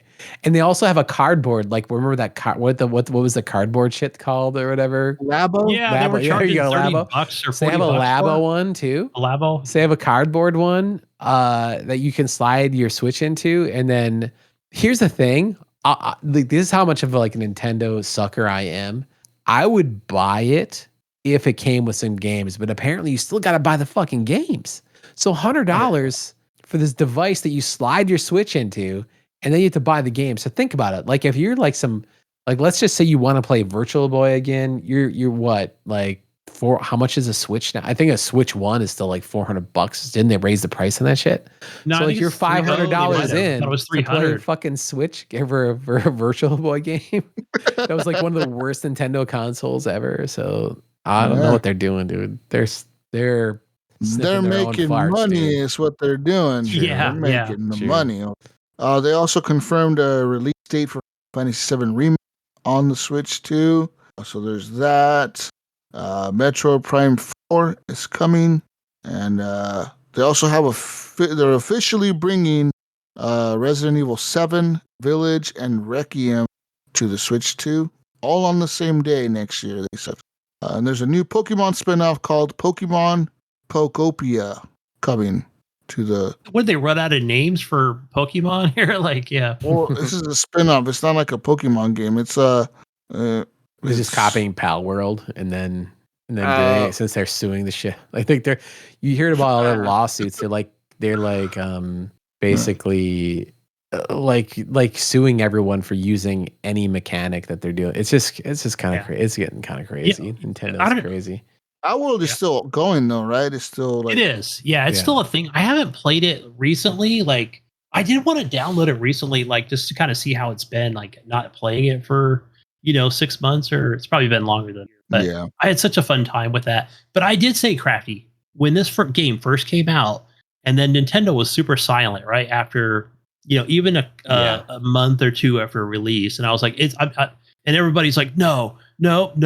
They released the game. It's been 2 months. Nothing's going to happen. Nintendo would have done it already. I said, not now. I said, but they will. You're right. Enough, right? I was right. Yep, it's going to happen. I said, they just don't announce like a cease and desist day one, right? But I said, no, they're gathering the information, right? Then, then they'll try to, well, I don't know if they still have, right? They just keep like, getting lawyers involved and saying, hey, like, what's up with the Pokemon Bowl thing? You're calling it a sphere. Like, you better not. Like, they have to keep changing the game. They're going after the root. They weren't satisfied with like just going after Pal World. They're like, how can we prevent another Pal World from ever doing this again? And so they're like trying to like, like. So what are they gonna do next? Try to fucking say like we're gonna patent fucking cards.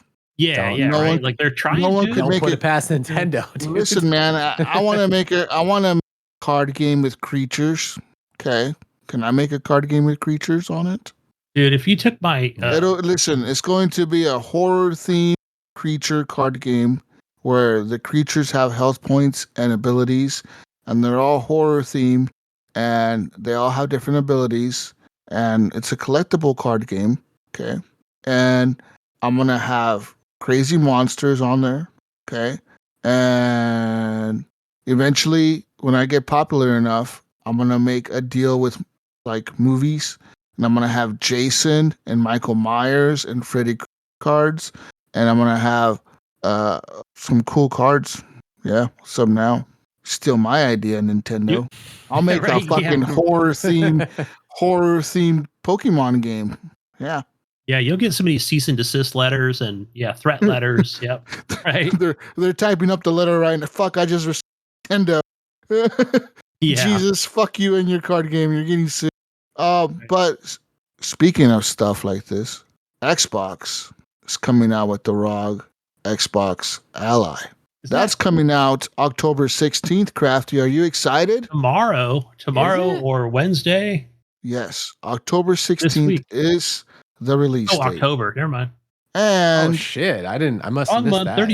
30 days. The ROG Xbox Ally, the normal one, to the lower spec one, is going to be $500, and the ROG Xbox Ally X, the super one, that one's going to be $899. That's expensive. Yeah, what did I say? Didn't I say 1,000? Like that was my speculation. $900 fucking dollars. Yeah, I'm just trying to remember what the specs are. Here's the thing, like I'm excited. Like if this has an operating system that we can put on other machines. I just wonder where they're going with this. It's got like the Z. This is gonna do well, especially if it's like locked at. Like I want to know what OS is coming with it. Like the price. Like I mean, I think $549 is a competitive price, right? Like I think that's about where your handhelds are, right? I mean, so that seems to be. You can get a Steam Deck OLED for that amount too, right? So it's about right in the price range. Yeah, I think. But then, what is the operating system though? Like, what games can you play? Are you just locked at the fucking Xbox store? Because fuck off with that. All right. No, you're not. Right. So it says here you're able to play your Xbox Game Pass for PC games, but you're also able to play your Epic games from the Epic Game Store and Steam games. Oh, okay.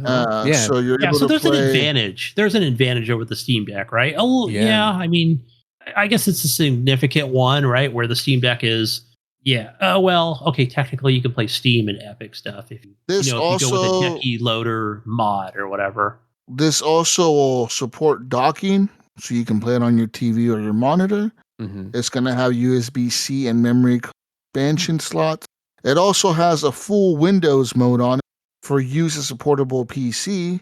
And people were saying that the performance on it, impressions were pretty good. They said, for example, Doom, The Dark Ages, which is the newest Doom, was running at above 60 frames per second on the Ally X. So that's the more expensive one. Mm-hmm. I don't know about the other one, but I mean, so hey man, I mean, still those $900 fucking dollars, I would have to run over 60 frames. It's fucking $900. That's a lot of money for a handheld. Like, yeah. I think what's the other? There's another handheld. I can't think of it. What is it? There's the Go. I forgot the name of the damn handheld, but I know that's reaching a lot of flack for being like, was it something like $1,100 freaking dollars or something or whatever at their launch? But I think it's got like the similar processor, right? Which is the just like in the ROG Ally X, which is the whatever fucking Gen Z 2 whatever bullshit. Where it's like the latest and greatest, Yeah, I don't know, guys. I don't know if I would get one of these, or I'd want to. It'd be nice to test out. How about that, right? Where I like my Steam Deck OLED. It's nice. I use it all the time for, not even AAA stuff, but I love playing my indie stuff on there. I feel like it's like that go between, between my phone and iPad and the PC, right? I feel like, yeah, there's that happy medium, I'm getting a good experience, playing a Brotato or fucking Dead Cells or,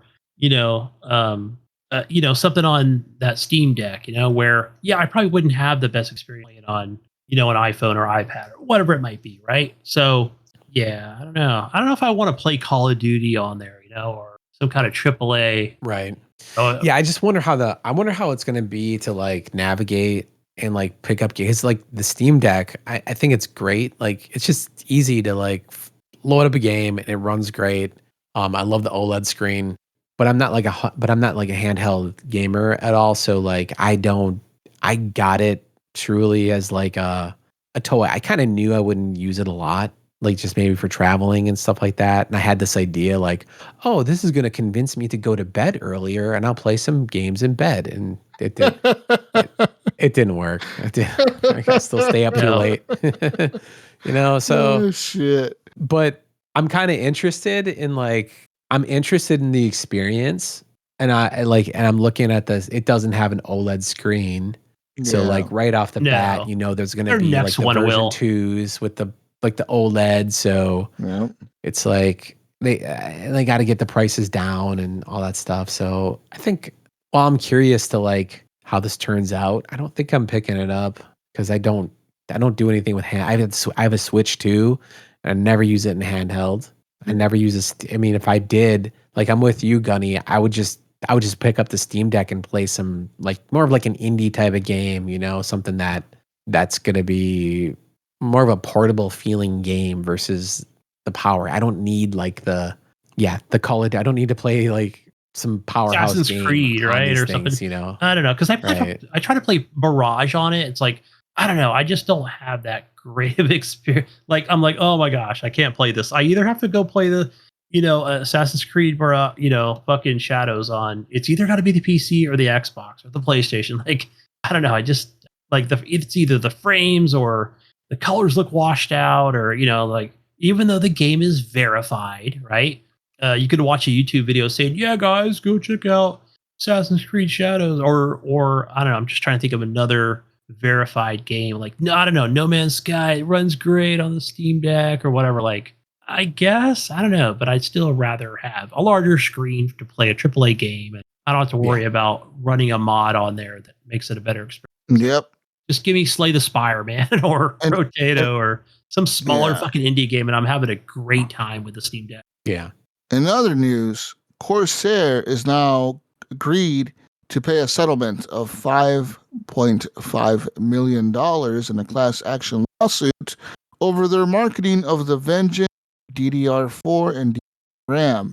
The plaintiffs alleged that the company misled buyers, indicating the stated frequencies as real, despite the fact that they are achievable only with manual activation of XMP or EXPO in their BIOS, and are not basic according to the JDEC standards.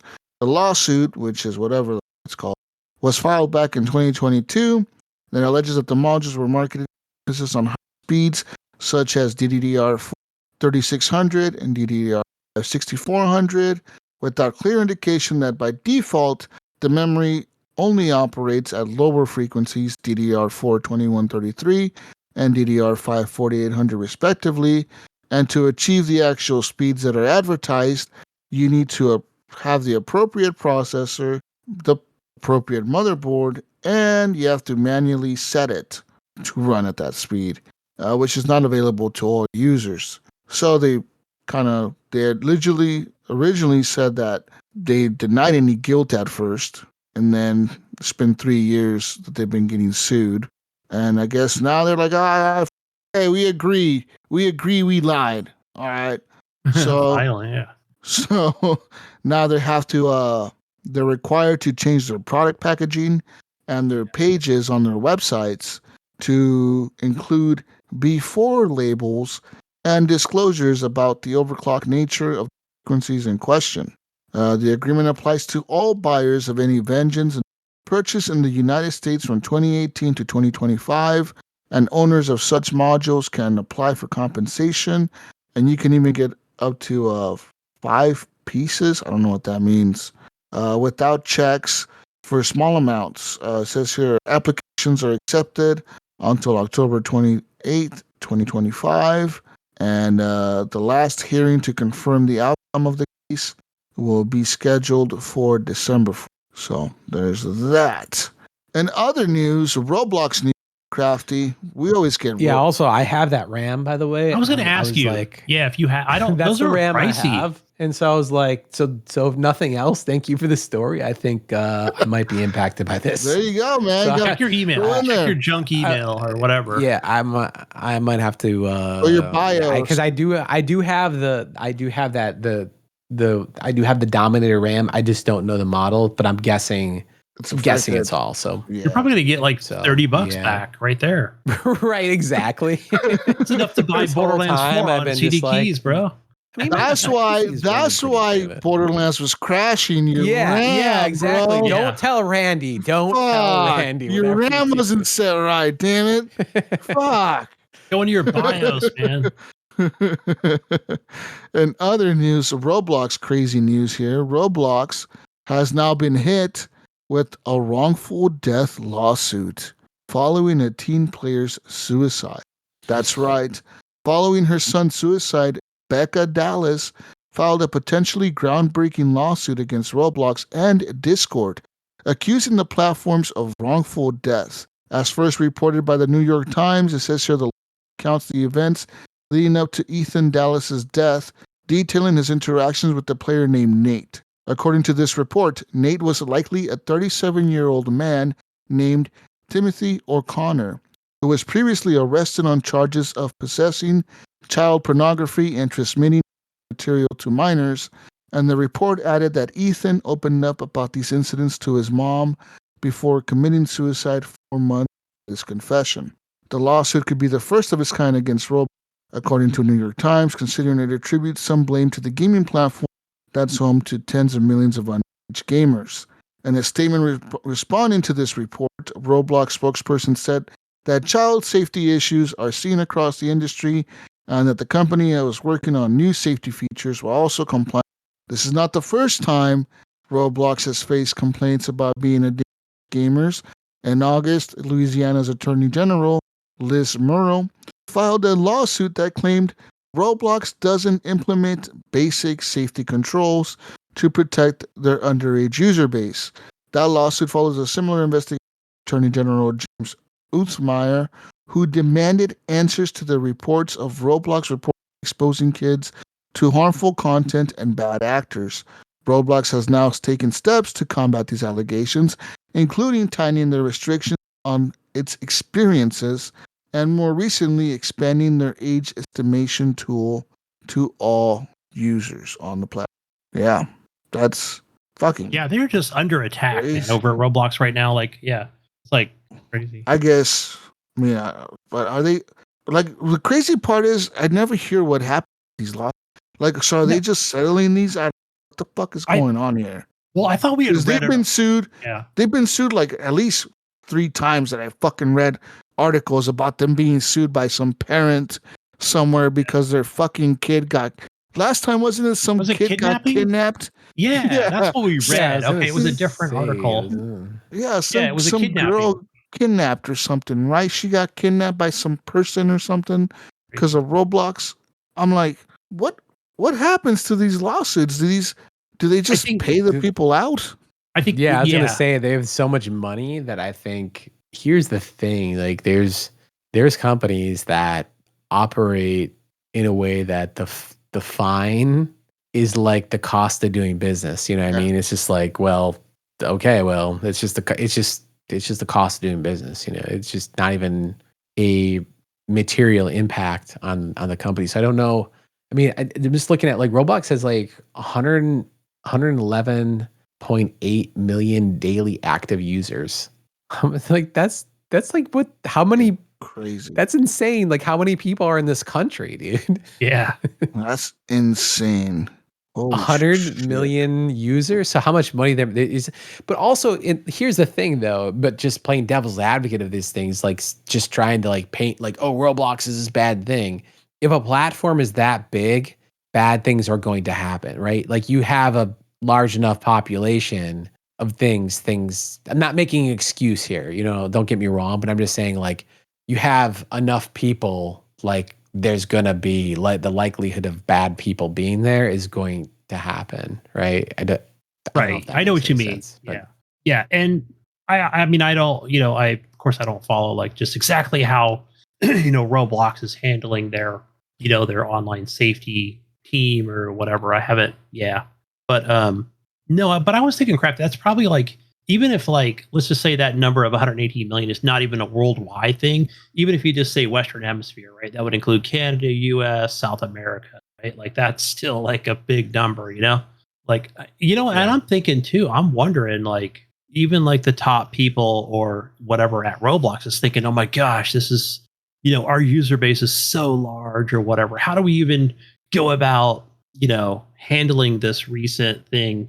Just in the United States, right? Like, it's kind of a thing where, like, we have to go before Congress and, we're under the microscope of, how do we navigate this? What does Microsoft do with, Xbox Live or PlayStation or, like, how are they handling it? Like, we need to be more like them, to kind of stay under the radar, and I'm sure that with, whether it's like a lawsuit like this or whatever, I'm sure they're already like bringing the suitcase full of money. If it's not like a criminal thing, right? Like, all right, how much do you want? Because when you sign this document right here, right, there should be no mention of it ever again, right? Because and I'm sure those things just go hush hush, right?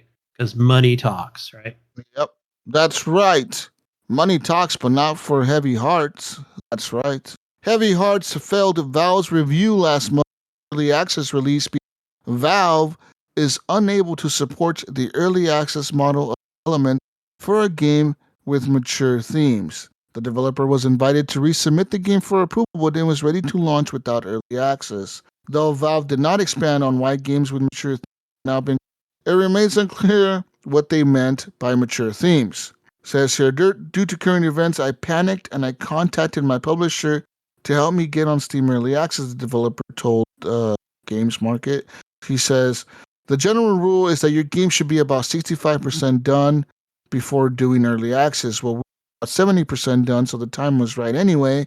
But now, all of a sudden, and without announcement, the rules have changed, and now I cannot join Steam Early Access. He says Heavy Hearts is still available on itch, but you can never search for it because it was de-indexed. He says it's hard to promote your game on platforms like because they deboost any mention of Patreon or other social.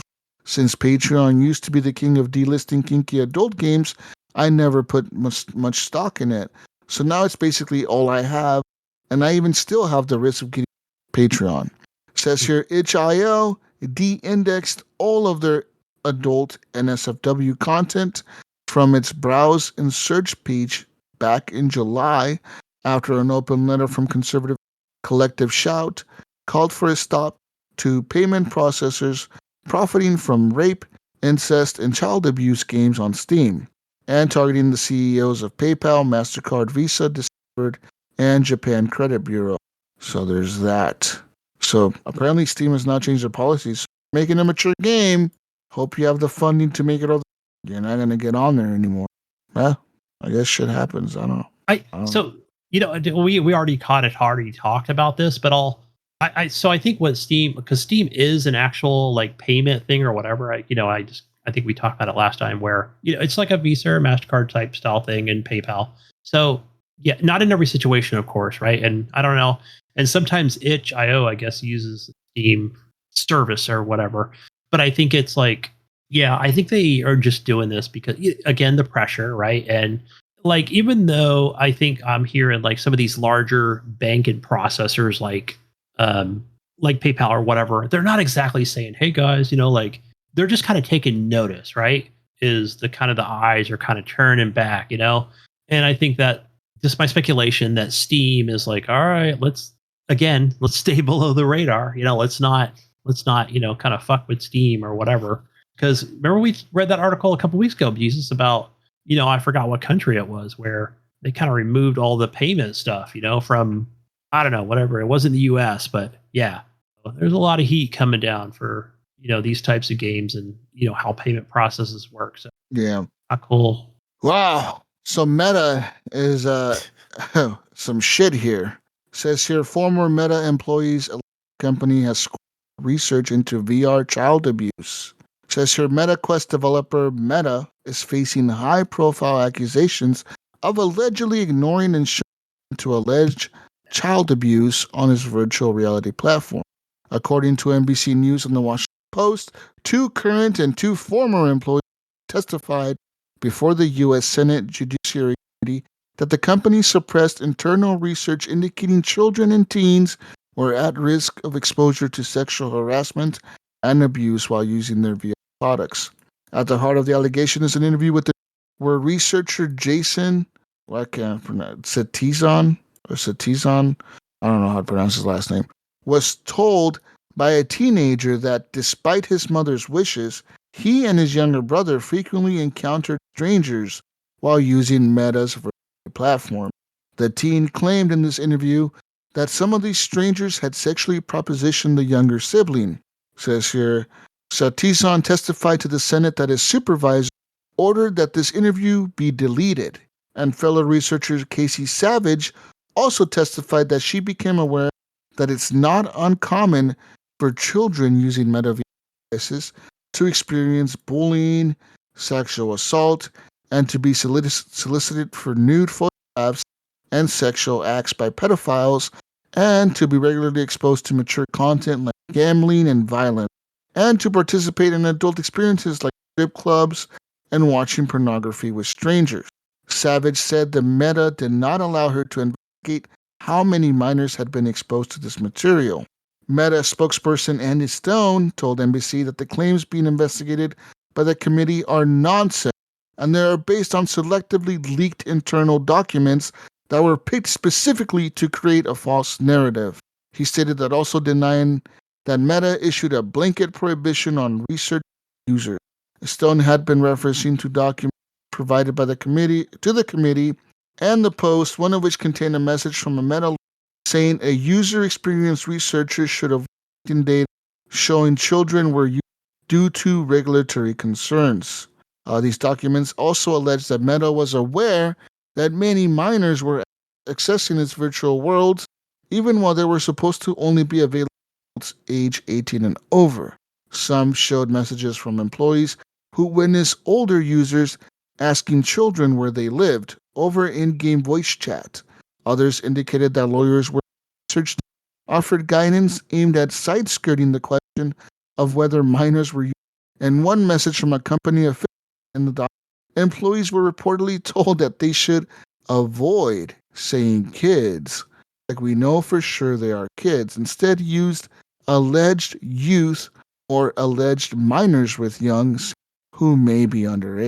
Meta does ask their users to identify their age when creating accounts for any of its services, but according to internal researchers included in the documents submitted to the Senate, when Meta asked the users to verify their age, only 41% of the users of age groups gave the same date of birth as the one that had previously submitted.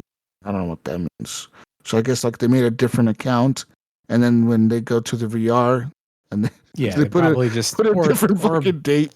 Or how many times have you done that too? Where like you've just like fucking like on Steam it asked me for my birthday, even though I have an account, and I just 1950, like, boom. Yeah, I just like whatever is below. I was born in the year 2000, boom. Right. It's just Yep. But yeah. The Meta spokesperson reminded that it requires their users to wear ID or a credit card if it is worried. So is this? I didn't even know that there was like a Meta thing. I heard of VR chat. Like VR chat is like just a. Is there like a Meta world or something that I don't know about going on? Yeah. Apparently, because I remember. Have you heard of VR chat before? I have. Yeah. Yeah, I mean that I didn't. I'm guessing this might be like VR or like their version of VR chat is what it's sounding like, but I have no idea. I've never. Yeah, I've never. I was going to say my wife's whatever this is. I never even heard of it. I didn't even know that this existed. Right. So that my wife's cousin's kid or whatever, I don't know. What is she? I'm going to say she's 12 or something like that. She was talking about this online metaverse thing or whatever, and how like she's like, yeah, like you can get in there and chat or whatever. I was like, kind of half listening and what she was saying, but I know what she's talking about. So get her off that shit, Gunny. She's on there talking to fucking adults and weird. Yeah. So that I guess her mother had right like I don't know what she was on her mom's account or whatever. So I guess she was in there with adults or something like that, but she can't log in anymore. And I think I never actually talked to her mom about it, but I actually will bring it up next time. Like, because I was thinking like, really, like, like she probably did get her out of there. You know what I mean? Like virtual strip clubs and shit. That sounds wild. What the fuck? Yeah. Well, all that shit's in VR chat, dude. VR chat's nuts. Yeah, dude. it's fucking crazy as hell. Like crazy. What the fuck? Like, so that's what I'm saying. It sounds like the same thing. Yeah. But yeah, like it creeps me out because like VR chat's just like the Wild West, and I've logged into it a few times, but it's like, dude, it's crazy. It's just like, I just leave pretty quickly because it's just, dude, it's just weird. I don't know. I mean, like, there's cool people out there, but it's like a lot of weird shit happening. It's like I don't feel comfortable being around whatever's happening. It's like this feels bad to be around. So I want to be around this. I feel like it's a lot of people that don't know how to socialize, so they socialize in that. But they're weird because that's the only way they know how to socialize. They don't know how to socialize, so the only way they know how to socialize is fuck on this chat thing that they get on, and then they don't know how to talk to people, so it gets all fucking quick. You know what I mean? Like, so you got normal people in there, and then you got these weird. You got to make some other crazy fuck in there. So it's like, what the hell is going on? You know? Yeah, you got this concoction. But hey guys, I do have to get going. But Krafty, thanks for being on the show and everything, and I will catch you guys later. Go catch me gamer tag Gunny Chief. But yeah, I'll be playing some more Path of Exiles 2 and more Borderlands 4. Yeah, all right, Gunny. Bye, Gunny. Bye, guys. Later, Gunny. Last piece of news I have for you, Krafty, is Deep Rock Galactic is coming to the Xbox and Game Pass in September. Oh, that's Deep Rock Galactic Survival. So, yeah. I think I own this game on Steam. I played it like years. This game's going on for a while. Yeah, it has been. It was early access for a long time. Is it now out? Yeah, it's out now. I wonder if it's how different it is. I thought about picking it up. Maybe I think it's like $15, $10, $15, 20, but I don't remember how much it is. But like, I know it's 1.0 now. But if it's coming to Game Pass, I'll just wait. Yeah, I mean it's a cool game to play with some buddies for a while. I don't know what for me, it's not really like fucking just. But I played it like I think when it first was in early access. So I don't know what it's like. I'm kind of curious. Maybe people will be reinvigorated because of this, and I'll jump in because I do own it. Assuming I don't need to buy a bunch of DLC or something like that to play, but I have Game Pass too, so I'm good. And another piece of news: Clair Obscure Expedition 33. Has now sold over 4.4 million copies. Holy shit! Okay, nice. That's nice. That's a lot. Did you didn't play that, did you? Oh, I did. Yep. You did? I haven't beat it yet, but I played a lot of it. Yeah, I got pretty far. Okay. Yeah, but I like the music and it's fucking everything about it is good. Combat, the music, the story, the characters. It's fucking cool. It's one you should finish. Hopefully, because especially if you haven't been spoiled by all the stuff. No, I haven't. I've somehow avoided it all. But yeah, it's good. I need to finish it. It's like legit good. It's not like video game good story. It's like good story in general outside of video games. All right. Yeah. Yeah. So that's all I have for news, Krafty. Really, Gunny left like right when we were. Right. But I get it. But you know what, Krafty, I appreciate you coming on, man. I know that it was like a last minute thing, but we appreciate you coming on. And whenever you want me to come on to your show, just send me an invite. But if you don't want me on your show, okay too. I mean, I'm not forcing you to invite me. Just ask. Cool. Yeah, no, absolutely. No, I appreciate you guys inviting me. I'm happy to chat about games. So, yeah, I definitely we definitely need to get you and Gunny and even Mayo didn't. That's how I kind of. I mean, I was more of a like friends with Mayo initially. That's how I got to know you guys. But I mean, I knew about your podcast like well before that. But I was kind of chatting with Mayo years ago, and so that's kind of he introduced us all. So yeah. And he's not even here right now. Fucking Mayo. Yeah, he's doing Mayo things. Fucking doing Mayo things. The fuck Mayo doing Mayo things. He's always doing Mayo things. He's always busy. Why is he always busy during the podcast? He has all week to do all week long to do all kinds of shit, and he chooses to do shit today. He has all week, all fucking week. You have 6 days to do Mayo things, and he chooses to do them today. I don't get it. But it's Mayo. It's just a Mayo thing. It's not a Miracle Whip thing.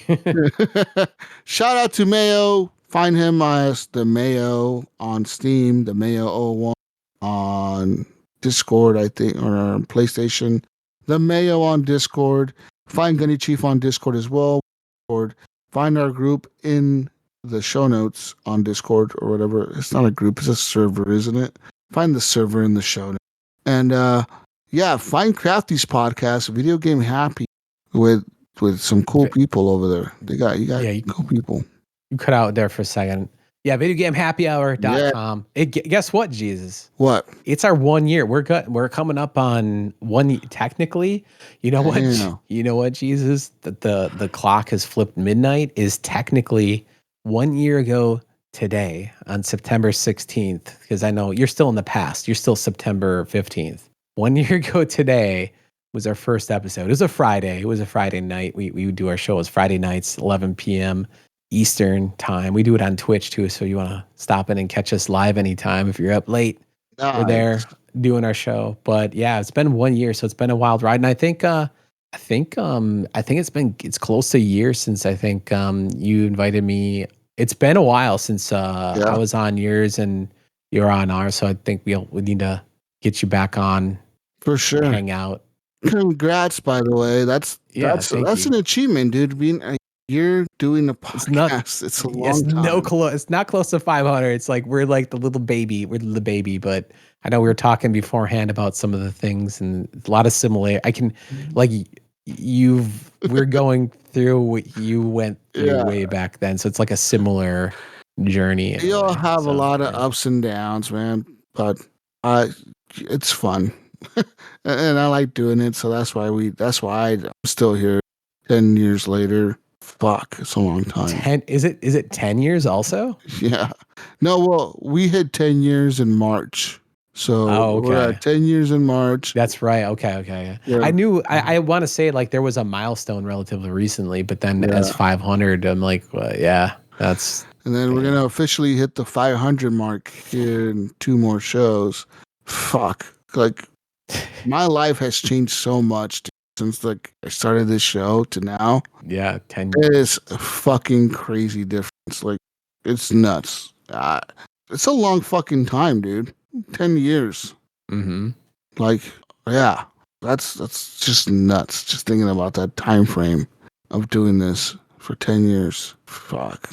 Yeah, time is a funny thing. In some ways, things don't seem that long ago, but then in other ways, it seems like a long time. Like time is just one of those weird things, you know? Yeah. It's slippery.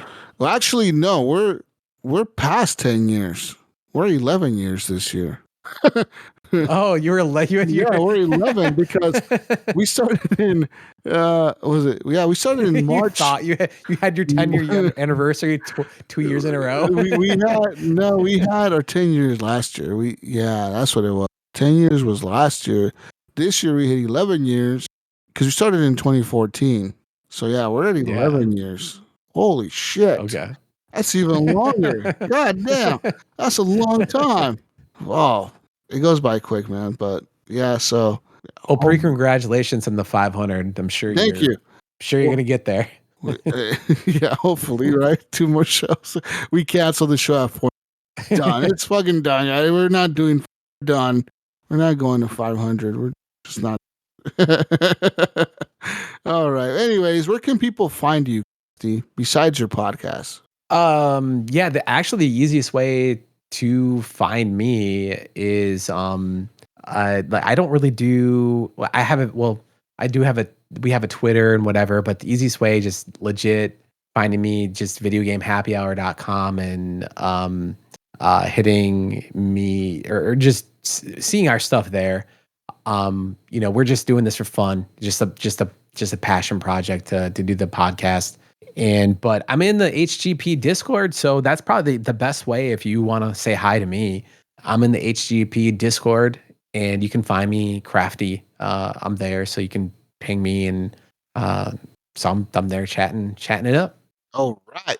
And you can find me on everything as Jesus Walks Lot. I'll be playing some more Borderlands this week. I'm going to try to hopefully finish Death Stranding, and I got to get back to Expedition 33. You're right. I should finish that. I shouldn't be that far from the end. I think I'm on the third. Do you remember what act? I think I'm on the 3rd or 4th act. There's 3. Yeah. There's 3 acts. There's 3. So I think I'm on the 3rd one, actually. Yeah. So it's hard to talk about without spoiling anything. So I'm tempted to ask you, but maybe after I'll ask you where you're at. Yeah. I know where I'm at. I remember I did like the snowy part. There's like a snow part. Okay. Yeah. I did that part. I'm past that.